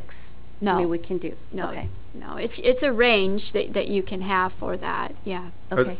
I have a quick question. Now, am I correct in understanding that those positions are reappointed at December 31, 2017? Is that correct, or January 1, 2018? Well, again, I'm not prepared to answer that question because I don't know who's on the current committee or what their expiration terms are. All I know is that the reason why this is in your packet tonight is because we said the deadline would be for an appointment at the November 14th meeting. I'm sorry, City Administrator Betts. How about Dennis McCarthy's position? This would be replacing Dennis. Is that correct? That's so correct. Was his term up this year, or was it 2 years from now? No. Yeah, just how much is left in his Oh, term. yeah, that's what I'm I see, asking. yeah. Just Again, we don't. I can. okay, On the okay, website. that's fine. It's not. It's not on the website. We have some of our advisory committees and library boards, but I don't think the audit committee's names appear anywhere on the, Okay. unless it's in a report. So, but we're doing the bulk of all of our appointments next month to start January 1. That's correct. And knowing now what I wish I'd paid, Paul, I probably knew, but didn't catch that when we made those appointments, was it last month? That those expired at the end of this year. And so I apologize. We should have just waited till next month. Agree. And I think that's what we should do on this one also. Well, not to convolute this, but the subject of appointing volunteers to your committees has been contentious, and we are still going through the process of reviewing our roles and responsibilities of the community. Right now, as it stands in your council rules, people apply, you appoint. That's the only process that's in place. And next month, as we go into saying, okay, here's all the people that applied, we're going to do the same process because nothing has changed yet. That won't come until after the first of the year. So really, you could choose to just defer this or not appoint, but yes, at the next meeting, you will have more applications to consider for all of the city committees. And I guess what I'm hearing, though, is that there's not an urgency for this appointment at this time. That's from our perspective, there's not. Okay, thank you. Would somebody like to make a motion? Just another comment. Oh, comment. We also had citizen input at this about, again, about the process and the concern about it. My own preference would be at some point that perhaps that the chairperson of the existing committee and the council liaison to that committee be assigned the task of making recommendations or interviewing candidates or doing something. We need a process that maybe is a little less open than we tried to be on some things recently, but a little more responsible and involving the people that are really involved. I don't like the idea of default appointments, that if we have 3 openings and 3 people apply, those 3 are automatically on. We need to consider qualifications, suitability, and so I'd like to have some say in all of that. And having said all that, I will now make the motion that we defer or that we extend the deadline for appointments to the audit committee to our December 12 meeting. You have one. We had a citizen. I didn't realize we had a yellow card. So could you hold your motion for just a minute? Councilor Milch? I will hold it, sure. Just hold it for a moment. Okay, so we do have public comment. You guys were going to take care of it. That's the deal. So, well, if you don't want us to get up there, that's fine. Greg Alexander, because I have good stuff to say too. So, you know, I agree with everything Dennis said right at the opening. This is moving forward. I've had a lot of good input. I've heard from county people, Happy Valley, Milwaukee, West Linn council members that all say Gladstone's took a turn. It's looking good. It's moving in the right direction. Okay, and then to Randy's point, I started a little email poll-based thing myself so I can ask a question and get replies. So I did that. That's something the city might want to do to get some citizens' input, you know, to involve them. Colin and the 4 CERT members went to Linwood Elementary Saturday morning and had a great search and rescue and recovery time. And so with all that being said, all the positive good, and you're all doing a good job, that was my point, was to say that I don't think Steve Johnson should be, you know, I got a letter right here I want to read. Please respond to the public records request without delay. It's my strong belief that Mayor Tammy Stemple has again broken the law in official capacity, which I intend to prove. Through this and other public records requests, city staff should be extremely careful to avoid appearance of protecting her by using punitive estimate of the cost required to fill or any public records request by attempting to hide any information. Doing this may also be viewed as obstructive with his potential legal consequences. To me, threatening. He's threatening staff. I know you're friends with Chief O'Connor, and then Chief O'Connor sat right here and said how, and he's a department head, how Steve Johnson aggressively suggested he do things. He's been seen nowhere since the recall. He undermines the officials. He threatens the staff. He seems like he wants this position for revenge. And you guys already set a precedent, you know, that one person, like you were talking about, Bill, for the senior advisory committee, you didn't give it to him because you want to take the best person for the job. And I agree. And I know for a fact, because I've seen there's already been 1 more turned in and 2 more are on the way. So if you do hold this off, you'll get to pick the best for the city by having 4 people to choose from. And you know, my thoughts, you know, all know how I feel, but I think he has a history of controversy. Steve Johnson, I think he wants this for revenge, and you know, I know y'all have enough common sense to know his intentions aren't sincere. So that's all I wanted to say. Well, Thank you. I don't believe it's appropriate for us to debate the merits of any individual applicant until we have all the applications before Okay, and us. that's fine, yeah, But no, I was just appreciate saying, your coming and I sharing just your don't, views. and so I guess I'd just say, with all the comments I got back too, that, they already voted to recall him. They sort of don't want him back, like, why is he coming back? What's he doing? What's going on here? So I just, I mean, let's keep the city moving forward in a great positive way without having any backdraw. Okay? That's it. I think that's it. I want to make sure because I got. I'm done. Those 4 seconds. Thank you. All right. So, Councilor Milch. Okay, I repeat my motion to extend the deadline for the audit committee vacancies to match that of the others, our December 12th meeting. Well, or whatever date. What is the have we set a deadline? date prior to that? December 5th. December 5th. December 5th, in order to have them a week ahead, yes. Okay. That's what I intended to say. I'll second whatever you said. Okay. Motion was made by Councilor Milch and seconded by Councilor McMahon. Do we have any further discussion? All those in favor? Aye. Aye. Opposed? Been deferred. All right, so last item, number 16, purchase of P25 public safety radio system for the police department. Yep, I will have the chief brief you on this. You have information in your packet. The good news is this is something that we've been budgeting for. It's over my spending authority, and so it's coming to City Council for approval. So, Mayor Stemple, Council, again, and congratulations to Bill and Greg for being Team Cert 5 Gladstone, is that? I don't know if you guys got T-shirts. Yes, he is. So before you have my staff report, I won't go through it word for word, but this is in relation to the new radio system that the voters approved back in May of 2016. As part of this new technology, it necessitates, like the fire department has already done, the purchase of new radios, both mobile and portable. That's for the vehicles and for the officers to wear on their hips. I'm asking for you to allow the city administrator to transfer $110,000 from our levy fund into our radio fund so we can facilitate this purchase.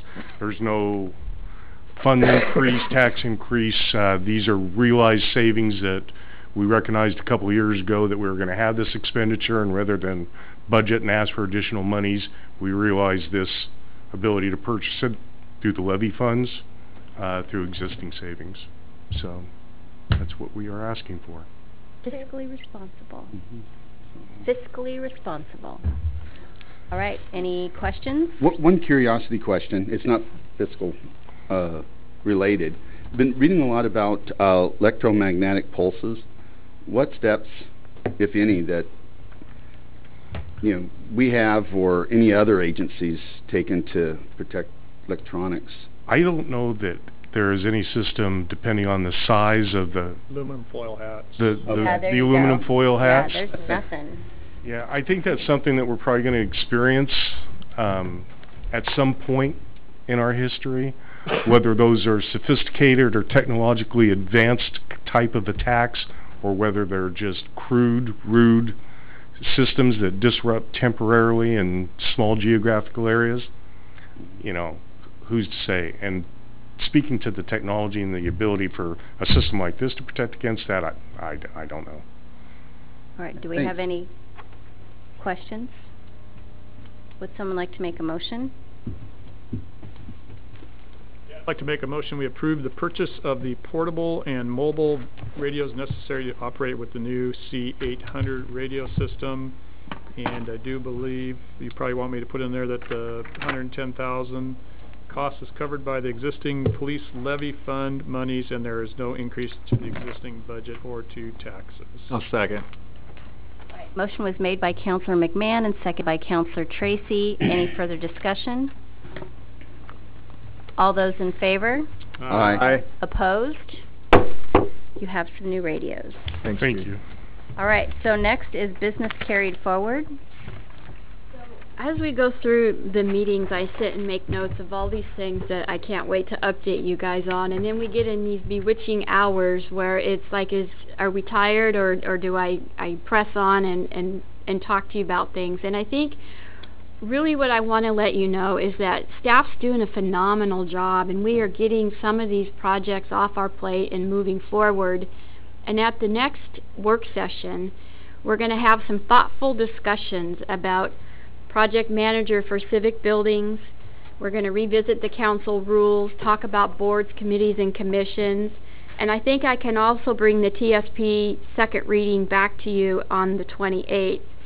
But I want to give you kind of my vision or exploration of where we need to go for the next steps. And so there won't be a lot of information in your packet. It's going to be more interactive conversation to help give me direction so that we can keep moving forward on some projects. So I think just understanding that, and I'll try to keep you very updated in emails with where we are on certain things, that I feel very good and very positive, and I'd like to talk to you more about the library director situation in regards to the county's involvement with the recruitment process. And I think all of that we can talk about on the November 28th work session. Okay. Thank you. Do we have any additional business from the audience? No. All right, so then we have business from the council. Who would like to start? Councilor Milch. I'm ready to go home. Well, that's good. That's the quickest. We're out of here. All right, Councilor Neese?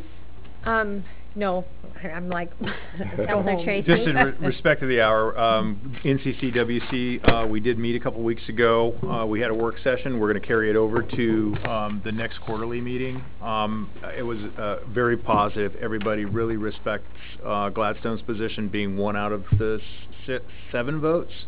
And I think we're going forward in a very good manner with those guys, and there's trust being built at the table. All right, Councilor Mercero? Nothing. Councilor McMahon? Went to a Rynearson Creek meeting today. They are 3/4 of the way done. They have stopped, for the most part, any in-water work. The turtles are back. They're still anticipating getting credits, so we're still moving forward. Awesome. Councilor... Going to finish up next year. Councilor Reisner? 2 things. One, in regards to library, we already talked about appointments next month. Being that we haven't changed any of the procedures for how they are in the process, for appointing library people, members, it's according to their bylaws that they get to interview prospective new members. And their next meeting is on the 5th, which is the due date. So I just want to make sure that none of you have any quorums about that. They still are allowed to do that, which would be a week before our meeting, and then give us recommendations. There is at least 1 opening. I can't remember which one's up, and she's not reapplying. So if that's okay. You're saying they expect to do those interviews that night at the meeting? Or? Right, that's what is anticipated. So I was going to work with staff, if it's okay with you, so that they can get the applications, and that those that apply for the library board know in advance that they need to attend that meeting on the 5th.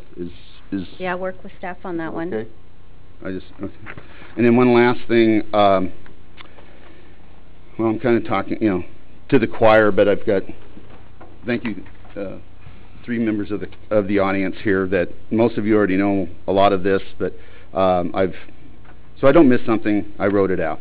So for about 3.5 years after joining the council, I received a copy of the city attorney's bill, which I received which I believed was like any other bill, such as janitorial services for electricity, computer services, that are public documents subject to Oregon's open records laws, reviewable by any citizen. However, I learned last year that the city attorney's bill is considered under the client attorney privilege and not openly reviewable by any citizen. Before learning this, back in back in 2014, I had shared information from several of the attorney bills with a private citizen. I had forgotten I had done this until recently when it was brought to my attention. So I discussed it with our city attorney, who told me that I had not broken any laws or policies, but it was my belief that you guys and the public should know what occurred, so everything is out in the open. My integrity is very important to me, and when I make a mistake, I believe I need to, 1, apologize, and 2nd, learn from it so I don't repeat it again. So don't repeat what I did. So in closing, I never knowingly divulged information from any executive session or information from an attorney bill after learning the attorney's bill falls under the client attorney privilege. I apologize for what I did, and in keeping with the council's theme of transparency, though, I would like to make a motion that all financial records, past, present, and future, may be made available to all members of the council. Do we do, is this the time to do motions? You can. Theoretically, you can do a motion whenever you want. I think it's a pretty meaty issue, so I mean, maybe something that you'd want to consider talking about at another time. I think we could talk about that at another time. I haven't heard anyone second it, so maybe another time might be more appropriate. Could we bring that up and add that as part of an agenda item? It's up to you. Sure. I appreciate your candor on that. Thank you, Neil. But I don't think we could do anything tonight. I don't know that I... Yeah. It's 10 o'clock. Yeah, I think we need to... I think we need to add that as an agenda item and have a discussion. Well, it came to light since our last meeting. Okay. And I didn't want to even, put it off any... I know it's late, but I wanted it out there. And I will say, Neil I think, was very good about it, and we had this discussion about it, and I echo his comment in terms of, the attorney-client privilege is there for the client, right? And so I'm never going to waive that because I don't have the authority to do it. I think, I take Neil at his word that it was something he didn't realize, and that is what it is. That's why we're going through all these wonderful training sessions, so that we learn all of these rules. That's right. And we all make mistakes, and we can own them, and, Okay, and all well, we I can have do a is couple move forward. things, so you guys aren't leaving quite yet.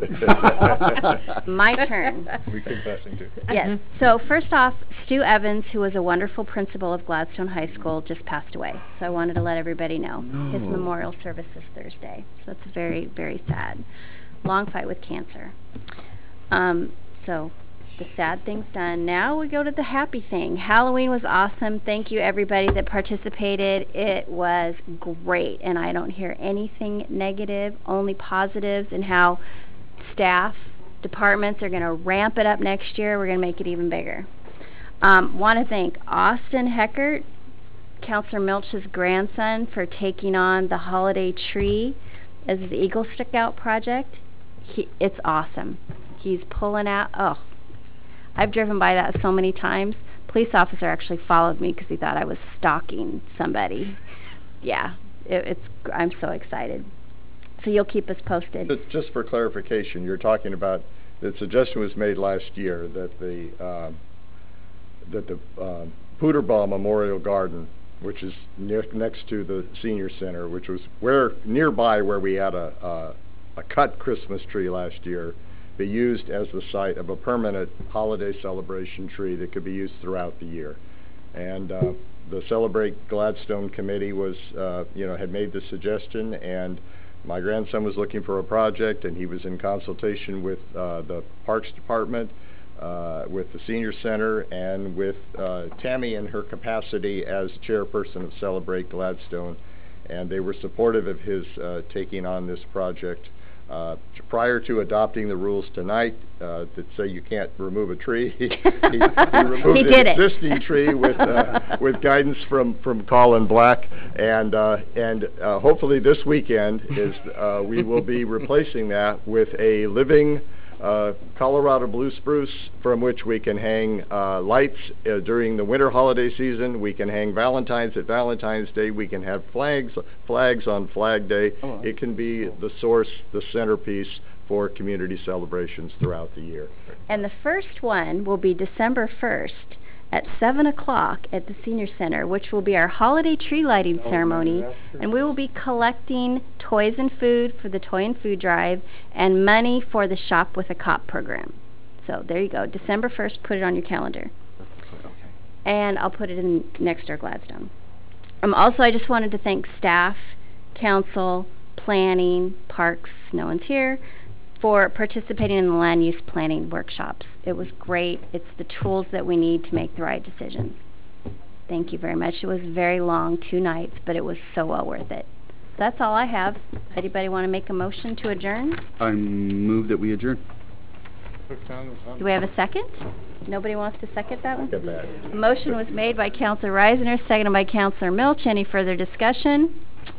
All those in favor? Aye. Opposed? Meeting was adjourned at 9:55 p.m.